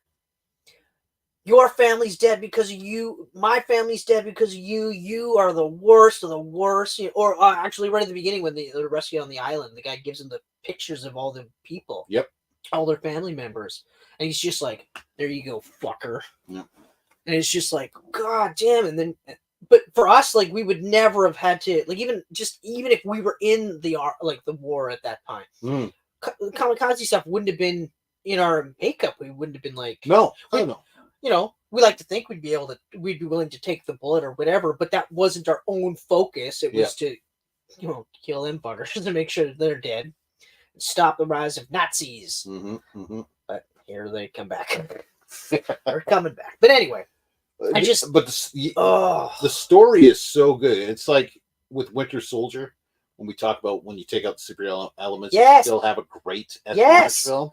You take out Godzilla out of this movie, you still have an amazing World War II drama. Oh man, like even the little cuts in time. Yeah. And then like he finds the girl, and he thought it was her daughter at the time, and it really wasn't. It was just that I found her and you found me, and then they made their own family. And he's like got post-traumatic stress disorder because first he's got to deal with the fact that he's a failed kamikaze pilot. Yep. And that's always going to be around him. And then on top of that, the things he's seen, just the Godzilla shit, and it's not like you could just say, I was on an island and I saw this weird like lizard fucking thing and it killed all of us except for me and one other guy. Fucked his leg up and he hates me. Yeah. Hates me. He should. Yeah. He should, because I'm a fucking pussy bitch, Yeah. And but they make you care about all these characters. Oh yeah. Every single one of them. There was not one character in this movie that I wasn't like if some of these characters would have died, I would have been like, oh, like when she died, like when you thought she was dead, I was like, no. Oh, I was upset about it. No. Yeah. And of course the little girl is like, she wants to call him daddy so bad. and he's trying, like, he's basically gonna leave her with the neighbor because he's like, I can't fucking do this, and then he's essentially like, well, now I'll be a kamikaze pilot. Now I'll do it. I'll die to kill this fucking thing. I'll get some honor back in my life. Yeah. Yeah. Especially when he was getting to a point where he's like, I can create a life with her. With them. This is my family. You know, and he was starting to take the steps towards getting past all that. And then she dies, and it's just like, well, he's back to drinking again. Because that's what it'd be for me. Like, just be like, yeah, okay, great. And they'd be like, no, you don't fire. Where's that cocaine we talked about earlier? I heard it cures everything. Oh, but visually, this is amazing. Like, I really, really hope the beyond or minus color version comes here. Oh, when Will talked about it in black and white, and I was like, oh my god. I saw the first trailer today in black and white, and holy shit, it looks incredible. I was like, well, I can't wait. Yeah, but we might not get it. I hope we get it. We might not get it. I don't think we're going to get it. 1 week only in North America. Yeah, we're not getting it. We didn't get this until the second or third week. It blew my mind when we got this. Yeah. And then I was like, it was crazy. We never got to begin with. We get all kinds of foreign films that are here now, and we don't get Godzilla. Yeah. Like, I don't know. What? Oh, I'm so glad I saw it in the theater, though. Like, I guarantee, like, regardless of when I watched this movie, I watched it at home, I would have loved this movie. Yeah. I'd be like, this is fucking amazing movie. Yeah. It's absolutely amazing movie. But I would have been like, I fucking should have saw this in the theater. Oh, Why? We're on the big screen. No excuse, no COVID, no nothing. The only shitty part was the timing. That was the only shitty part. But Will and I got lucky. It was like, this is it. It's now or never. And we both went for it, and it was fucking awesome. Yeah. Yeah, no, I'm glad you guys got to see it on the big screen. Oh. The whole boat sequence. Well, even I like the part where Godzilla's in the water chasing them. Oh, holy shit! It reminded me. That's a visual I never thought I'd see. No, and it was awesome. Yeah, it was absolutely. And I feel the same way. I was like, wow, I've never seen that before. Yeah. And then you're like, I don't think I would have thought to ever have seen that. Yeah. And then I don't think I would have ever made the connection to Shadow of Colossus. Yeah. With that fucking sand guy. Mm-hmm. You know, when you're on the horse. Yep. And he's chasing you. But it was incredible. And intense.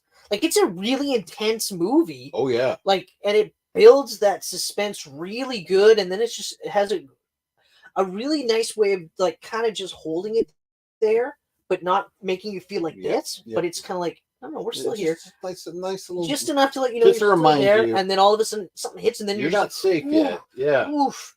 Like, oh man. And they do such a great job of building it up for when he ultimately is like, yeah, I'm gonna fucking kill this thing. Oh yeah. I'm gonna fucking kill this thing. But they do so much great foreshadowing. Oh, so much. And their whole plan to take down Godzilla. That was awesome. Yeah. I thought right away, well, they're going to do the oxygen destroyer. They're going to, so much as pulling from 1954, right? Yeah. And then when they switched it, now we're going to drop him to the bottom of the trench and then shoot him back up again, and he'll get the bends. And yeah, it'll be a combination. Like, if the depths to the trench doesn't kill him, just in case, we're going to bring him right back up so that different pressures will just annihilate him. And hopefully long enough before he regenerates. Yeah. Oh. And that whole sequence with the battleships and stuff going at it. Like, everything is just so visually incredible in this film. Oh. And nothing like, it's a very smart movie. It's very smart.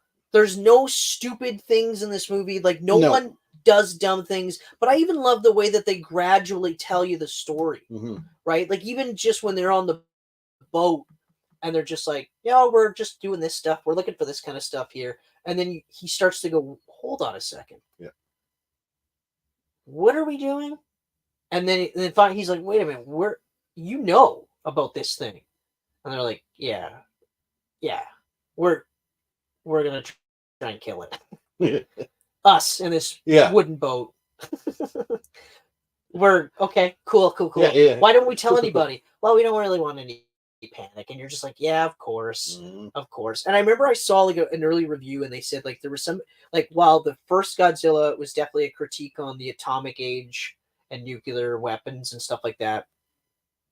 Science gone amok, which of course. This one, like they said, they've done something similar, but with like a COVID spin to it. Yeah. And when I caught this, when they were talking about where it's like, yeah, well, we don't want anyone to panic. You know, like, yeah, it's heading straight for that city. But, I mean, come on. Like, they're just going to go nuts, right? And then you start, and I was thinking, like, oh, maybe that's kind of it. Because, like, I mean, COVID was happening in China. Yep. Like, I remember I heard about the China flu like in November of 2019. Yep. But it was just like, oh, okay, they got a flu, kind of like it's over on the other side. Okay, yeah, whatever. Yeah, nothing to worry about. We're all good. And then you start hearing about it more in January, but it's still just like, whatever. Bits and pieces. And then all of a sudden February, it's like, we got to shut down the world, everybody. Yeah. It's like, there's nothing oh we my can do. God, it's the end of the world. Fuck. Holy. Right. I swear I had it in December. You know what? Like I said, I think dog in December. Michelle and I both were sick in January. Yeah. And then that was the last time that we were sick for a while. And then of course we had to mingle with people, and then we got sick again. Yeah, fun people. But luckily now, like I'm not. It used to take me like two weeks to bounce back. Yeah. I bounced back in like a week. From the sickness, I bounced back the actual body toll, but also diarrhea again, like just horrible. Multiple times a day. So it, after the 6th or 7th time of now just battery acid coming out of you, and your bum is so, you're welcome, raw, that you're just like, I just want to die. I just want to sleep. But your ass looks like Shin Godzilla. Yeah. Oh God. Oh. Remember the diarrhea song from when we were kids? I was thinking about that. Like, you're talking about like the Pepto-Bismol one? No, the diarrhea song that we sang at school all the time. When something on the toast and it really hurts the most, diarrhea. Oh, diarrhea. Right. Remember the diarrhea song? Right. What? Oh, yeah. It was all just dumb stuff. It was really dumb shit. Yeah. Yeah. I was like, man, we were awesome. Oh, yeah. Diarrhea. I don't remember anything else besides that part. Like I remember there was like diarrhea. Diarrhea. Fucking.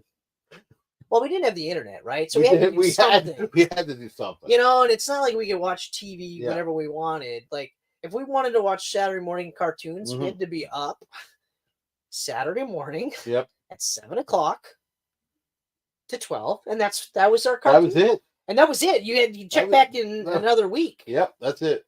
If you watched X-Files on Friday night, you didn't get to watch the rest of that season Saturday morning. No. You wait till next Friday. If you got plans next Friday, guess what? You're not seeing that episode. Yeah. And also, if the sports match is going to preempt that show, you don't get to watch that show. Nope, done. They're not showing the next episode, that episode again the next week. They're like, well, we got to bring back the diarrhea song. Let's get a TikTok trend going on that. I'm good. I'm good. No, because then you get visuals, right?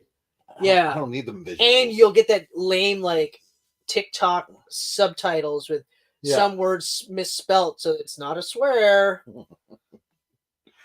Diarrhea. It's a really shitty segue. Literally. It is my fault because I did talk about you did. shitting. You talked about your raw anus. Talk about it a lot. Yeah. Unfortunately. It's my life. You brought that up. It's my life. Yeah. But anyway, so I bounced back a little bit better than I used to. Good for now until I get even older. And then it's just like, I can't bounce back from shit. Just leave me here. I'm dying. Came out like the atomic breath. That's the best atomic breath ever. Yeah. The color. But like we were saying, the setup, though, was the coolest setup ever. Yeah. The most recent version, like the legendary one, glows. And you see it coming up through. You get that sound of it. Woo. Oh, but every this piece of that, I don't know what you call it, bone structure on his back there. The dorsal fins. Dorsal fins, yeah. Yeah. Section. And they're just split open, just split, and now it's like just popping out like a switch knife. Yep. And as they're popping up, it's getting up there, getting closer and closer. I still can't shake the visual of it. Like parts of his face is off because of this thing, and it's just growing back as he's recharging. Oh my god! When they exploded his brain, Yeah. You're just like, holy shit. And then they're like, yeah, but he's coming back. Like he's healing and they have to get It's like, ready. well, you got that mid-credit scene, eh? Mm. Underwater, just. Wow. You think he's gone, but he ain't. No, there was no way. You better build the oxygen destroyer. But like, of course, because he was healing. Yeah. Right? So like because he was healing, that you'd have to liquefy him. And they just don't have the means to liquefy him. So it's just We got 8 Infinity 8, 8 Infinity 8. North America, 26 nationwide release, only black and white version for limited days. Yeah. Yeah, okay. Yeah, it's a bummer. It's coming on the 26th. People in the big cities will get it, but us in the little cities. Maybe they'll release it with the DVD or the Blu-ray. Man, I'm gonna buy that day one. Oh fuck yeah. I am gonna buy that day one. I hope there's a collector's and edition. That poster looks incredible. Yeah. Like God. All of the posters. Yeah, there's not one bad poster. Man, you see here, I'm gonna pull it out right now. I'm gonna pull it out right now because we're talking about it right now. -1 minus color. Let's see. Oh, that already looks awesome. But here's like just from the angle. There's the new poster. Oof. Yeah. God damn. Yeah. I hope it's on the Blu-ray. Yeah, me too. I think it's got to be. Right? It has to be. Why wouldn't you put it on there? Like really, man. And also, yeah, that'd be awesome. Like, ugh. Mm-hmm. Especially because, like, I can't shake the visual of him. Like, this first time they showed him walking from his side, I immediately was like, "That is so cool." Yeah. He is just a dude in a costume strolling. Yeah. Like that's so cool. Like, and I mean, like, I love that the legendary one is mobile and stuff like that. Like, they do a good job of still making him tank-like. Yeah. But he is mobile. He's not as agile as the 98 version. Mobile, yeah. But he's mobile. He's, he's a punching, a kicking, and doing all this stuff. This is just, like, just moving. The big beefy mother. And yeah, the entire sequence in the city is just incredible. Yeah. Just incredible. Yeah. And insane. Like, you see them on the roof filming him. Mm-hmm. And they're like, they could spit on him. Yeah. And I was like, why are you? Go. You're gonna die. Run for your life. What is wrong with you? This train sequence. Oh, just like big huge fucking hot dog train. And I like it, and the same thing. Like I like that it was just like he just showed up, and then they were like, we don't really want you around. So then they fucked him, and then he went, cool. Now I'm gonna destroy everything. Yeah. Oh man. No, it's cool. I was totally content and hanging around this island and eating fish or whatever. That's cool part too. Like he would bring dead fish. Yeah. He was so radioactive. So that's why I'm saying I don't think it was the atomic bomb, because he was already bringing fish with him right at the beginning of the movie. Because he was at the edge of the island and he was seeing all the dead fish there, and he's like, "What is happening?" And then all of a sudden he was on the island. Right. And then they said that the locals were saying, like, "Oh, that's Godzilla." Oh, so he was already mid-growth in the beginning scene. Yes. So, like, he did get hit with a bomb, but prior to that opening he was already. Okay. Yeah, that makes sense. Yeah, but but obviously getting hit with an atomic bomb didn't help things. No. It's like... Or he's chasing the boat, and then that battleship or whatever shows up to help them. Yeah. And he goes underneath it. Blows it to shit. Everything that they had Godzilla do in this movie was Godzilla, but also things I had never seen Godzilla do before, but not like out of the realm. Like it didn't take me out of the movie where I was like, he would never ever do anything like that. The only part that is kind of interesting is like I picture when he's like standing in the water, I just picture his tail is just constantly doing things. I've always thought about that. Like he's standing in the water like this, but he's got a trench under him. Yeah, like they clearly show the depth is so like it's unbelievably deep. But he's and it's in every single movie, which okay, fine. Yeah. So it's it's a Godzilla thing, but like obviously the older one clearly his tail is it has to. It's gotta be right. He should almost be bobbing like this.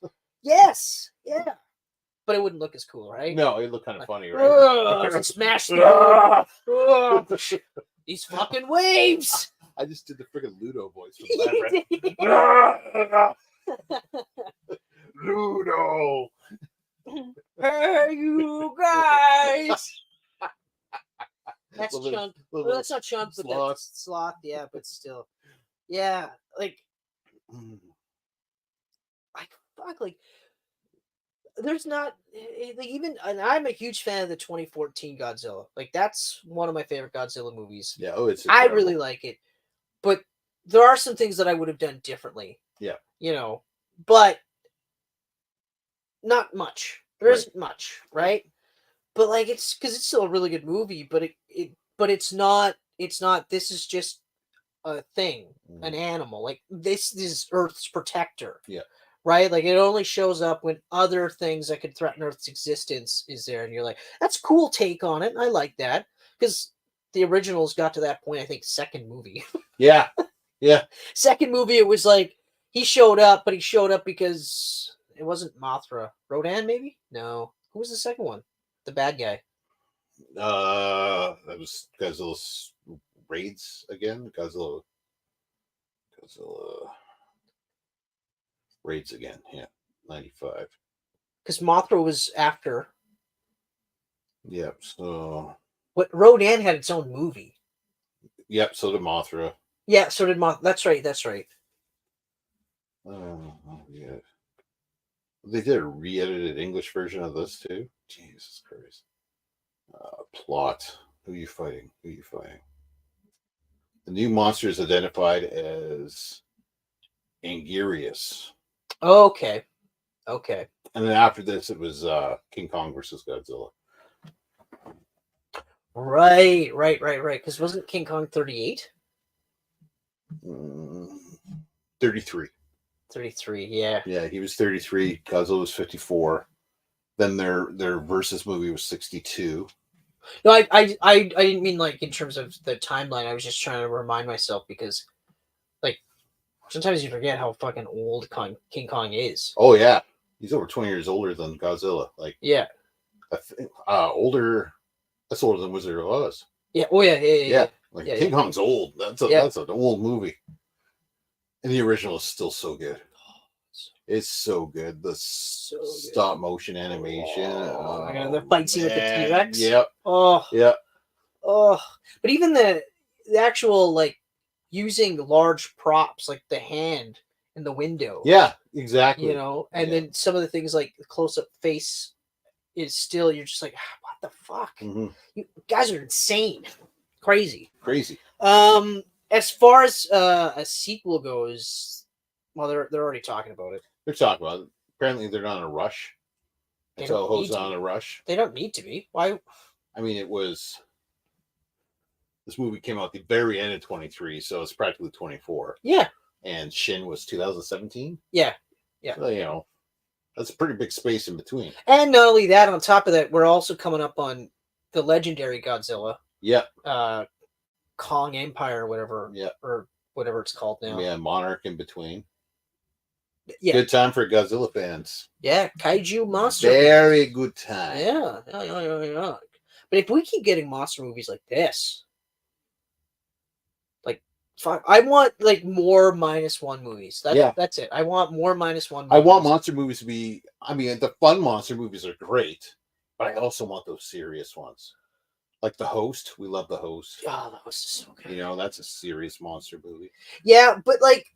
America's never going to go back to that. They're never ever going to do a Godzilla like they do here. Like you'd never see Shin Godzilla. Even in America, Godzilla. No. Even telling everybody it's the America's got to have Godzilla as a hero. They have to. Godzilla is a hero. Just so weird.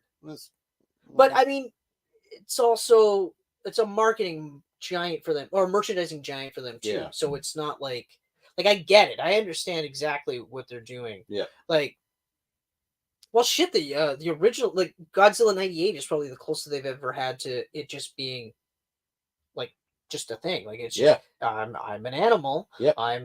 This is what I'm going to do. Mm-hmm. You know? Yeah. Just a big animal. Just don't know why I'm in New York. That part makes no sense. With all these fish. That part makes no sense to me. But anyway. But yeah, no, I just... So yeah. No. I love it as a force of nature. And I hope, like, if they do another one, at least if they do one other movie, they'll probably do 3 or 4. But maybe they'll just do 2. I hope that it's kind of the same thing, where it's still treated as, like, a force of nature, but a thing like we have to stop it. We have to do whatever we can to stop it. It's about mitigating disaster. Yeah. And there's no, but he also helped. He killed that Mothra, that giant moth thing. He killed that, so maybe he's not so bad. Mm-hmm. You know, maybe treat it like, you know, you don't understand. He was hungry. That thing was fucking annoying. Have you ever hungry for what? Have you? Who the fuck is Hook? Have you ever had a moth around you and you were just like, no, I'll let it live? If it gets anywhere near you, you're like, get the fuck away, die. It'll be like my sister. To be fair, that was not a moth. No, but she does that with moths too. Well, of course she does. It's one of my favorite, funniest memories of her. It really is. So good. A horsefly. Yeah, that's what it was. Yeah, it was a horsefly. It was a big one too. We were on the cliff just laughing. No.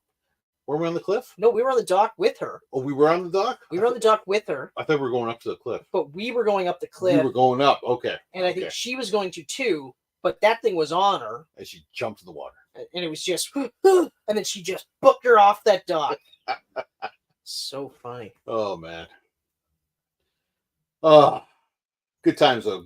Great movie. You should definitely go see it in the theater. Oh, no, you can't. Because it was only in there for a few weeks. Find a good streamer with English subtitles. Or not a streamer, like a good pirate cop. I mean, that's another accidental copy you downloaded. Wink, wink. It's another good way you can tell this is a great movie, though, because, like, I took my dad to watch this, knowing, okay, it's got subtitles. Yep. I don't want to hear you saying, "Oh, I got to read it." You know, it's got it's a Japanese movie. Oh, he said it was so good that within 10 minutes he forgot he was reading. Yeah. And I'm a subtitle guy myself, but it was just they did it so well. Yeah. They did it so well. But they also didn't have like 40 minutes of dialogue in one scene. You know, it wasn't like 14 people are talking in one scene. It was very like you could tell that they made it for the world, not just Japanese audiences. Yes. That was, or at least that was the impression I got, was that they made it for everybody. Not like the Americans where they make it just for them. But also like Shin Godzilla is made for Japanese people. And it's specifically made for fans of the Evangelion universe. Straight up. Oh yeah, no, that's a little too fucked up. Like my dad wouldn't like that movie. You know, what the fuck's going on? No. Why is Godzilla a slug? Yeah. Yeah, exactly. What's happening? And then finally, like when he gets to the actual full version of Godzilla, he's not gonna be like, see, that's the Godzilla. He's gonna be like, what is wrong with his chest? Is he bleeding? Is that flesh raw? Like, what is going? Like, he's so radioactive that he's just rotting. Like, ugh. Riley McFarlane. He goes, "What is your take on the black mark thing on her neck at the end in the hospital?" That's right. Forgot about that. That was very interesting. Maybe we'll get Godzilla versus the 50-foot tall woman. I don't know. I don't know. I don't know. I forgot all about that, but yeah, you're right. You're totally right. I remember when I first saw it, I was just like, oh, that's weird. I don't know about that. Because like the thing moved. It wasn't just just a smudge of soot on her face. Yeah. You know? But I guess we'll just have to watch the next movie and find out. We'll have to. Or maybe somehow she does lead into Mothra. Because Mothra had the 2 little girls. Yeah. Right? Yeah. Was it 2 or 1? 2. That's right. It was 2. It was 2. It was 2. So she's going to replicate. Well, and together make a moth. Hold on. hold on, because what's her face, Millie Bobby Brown, Yeah.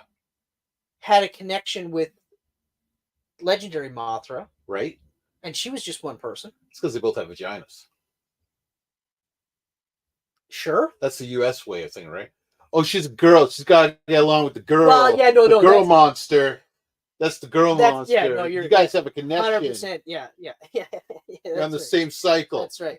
Yeah, you can. Yeah.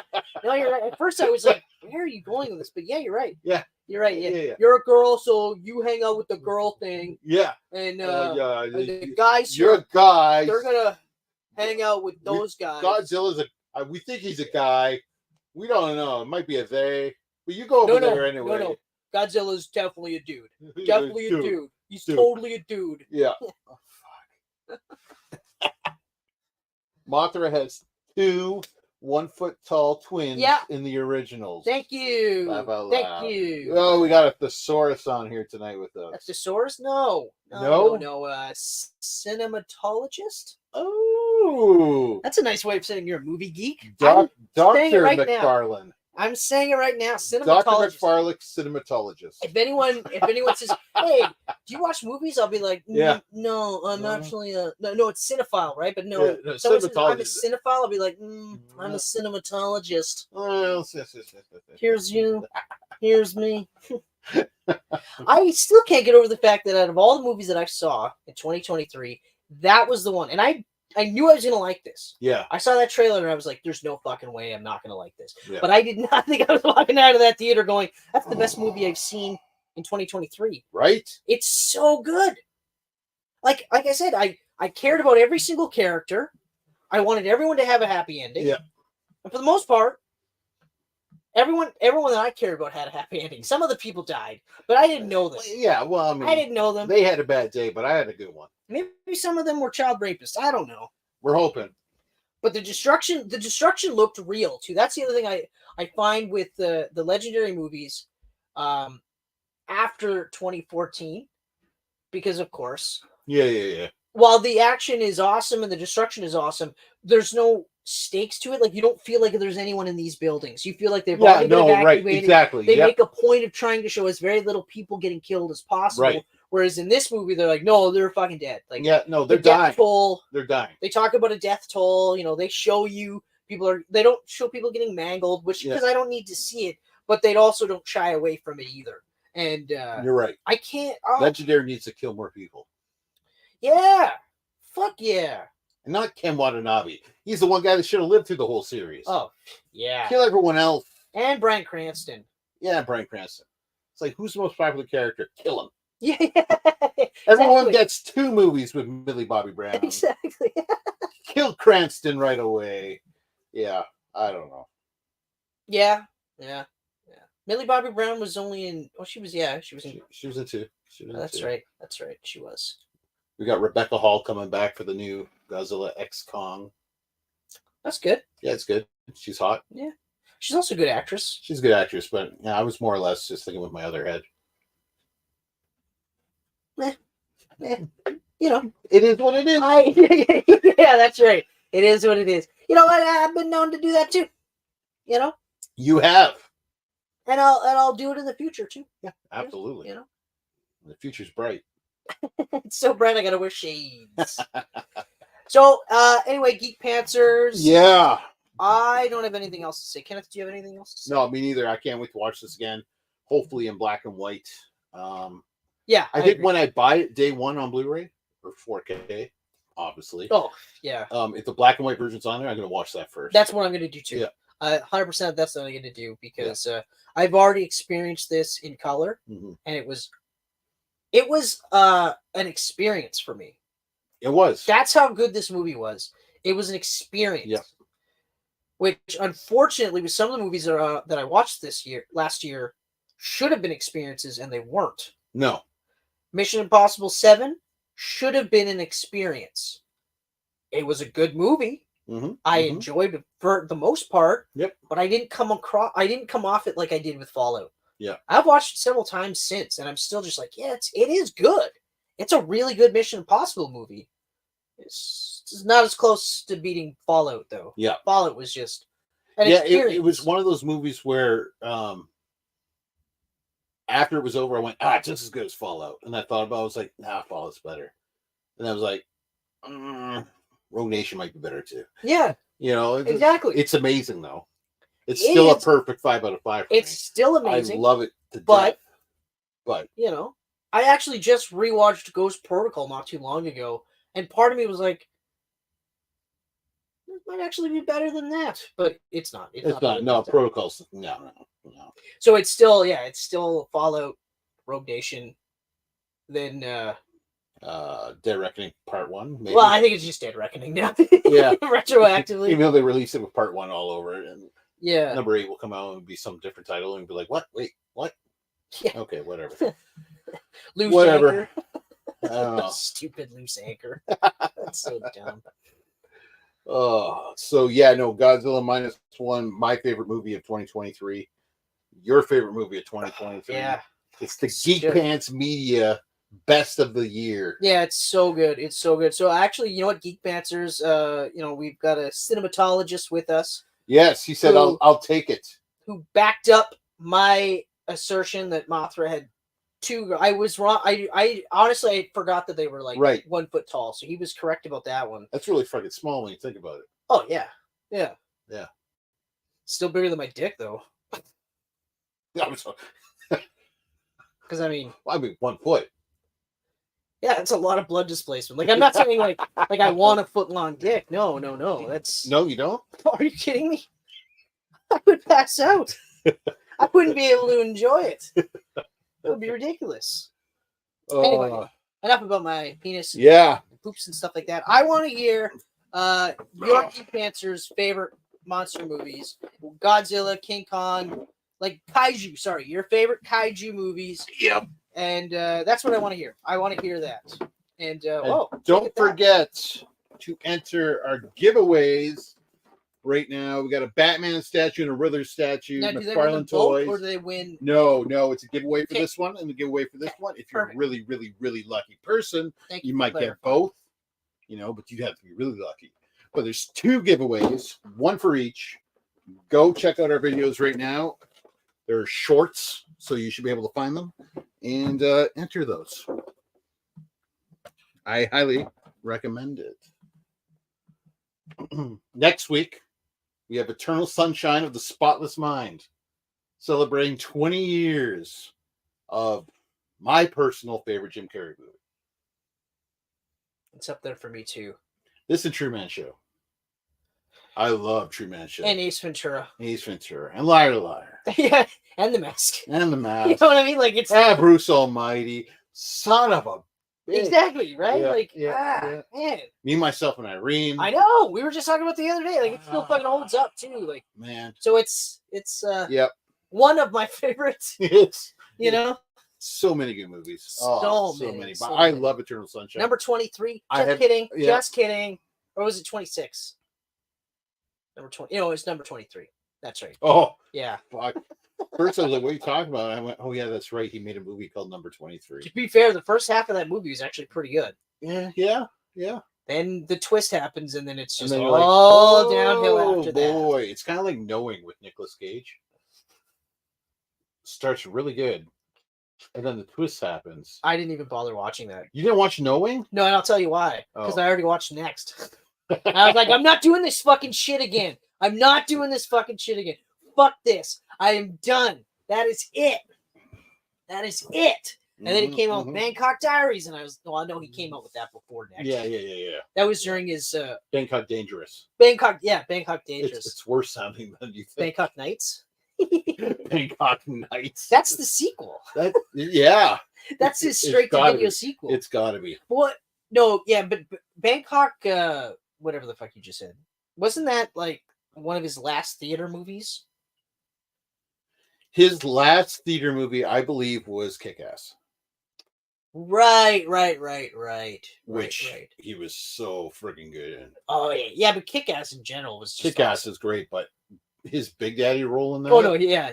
Oh. It was better. He was better as Big Daddy than the comic book version of Big Daddy. Oh, 100%. 100%. Like I loved the Adam West inspired take. Yeah. So good. On Batman. So good. That was just too good. Too good. Yeah, we gotta do Kick-Ass one day too. But just the first one. I like the second too. Second is okay. Second's a good movie.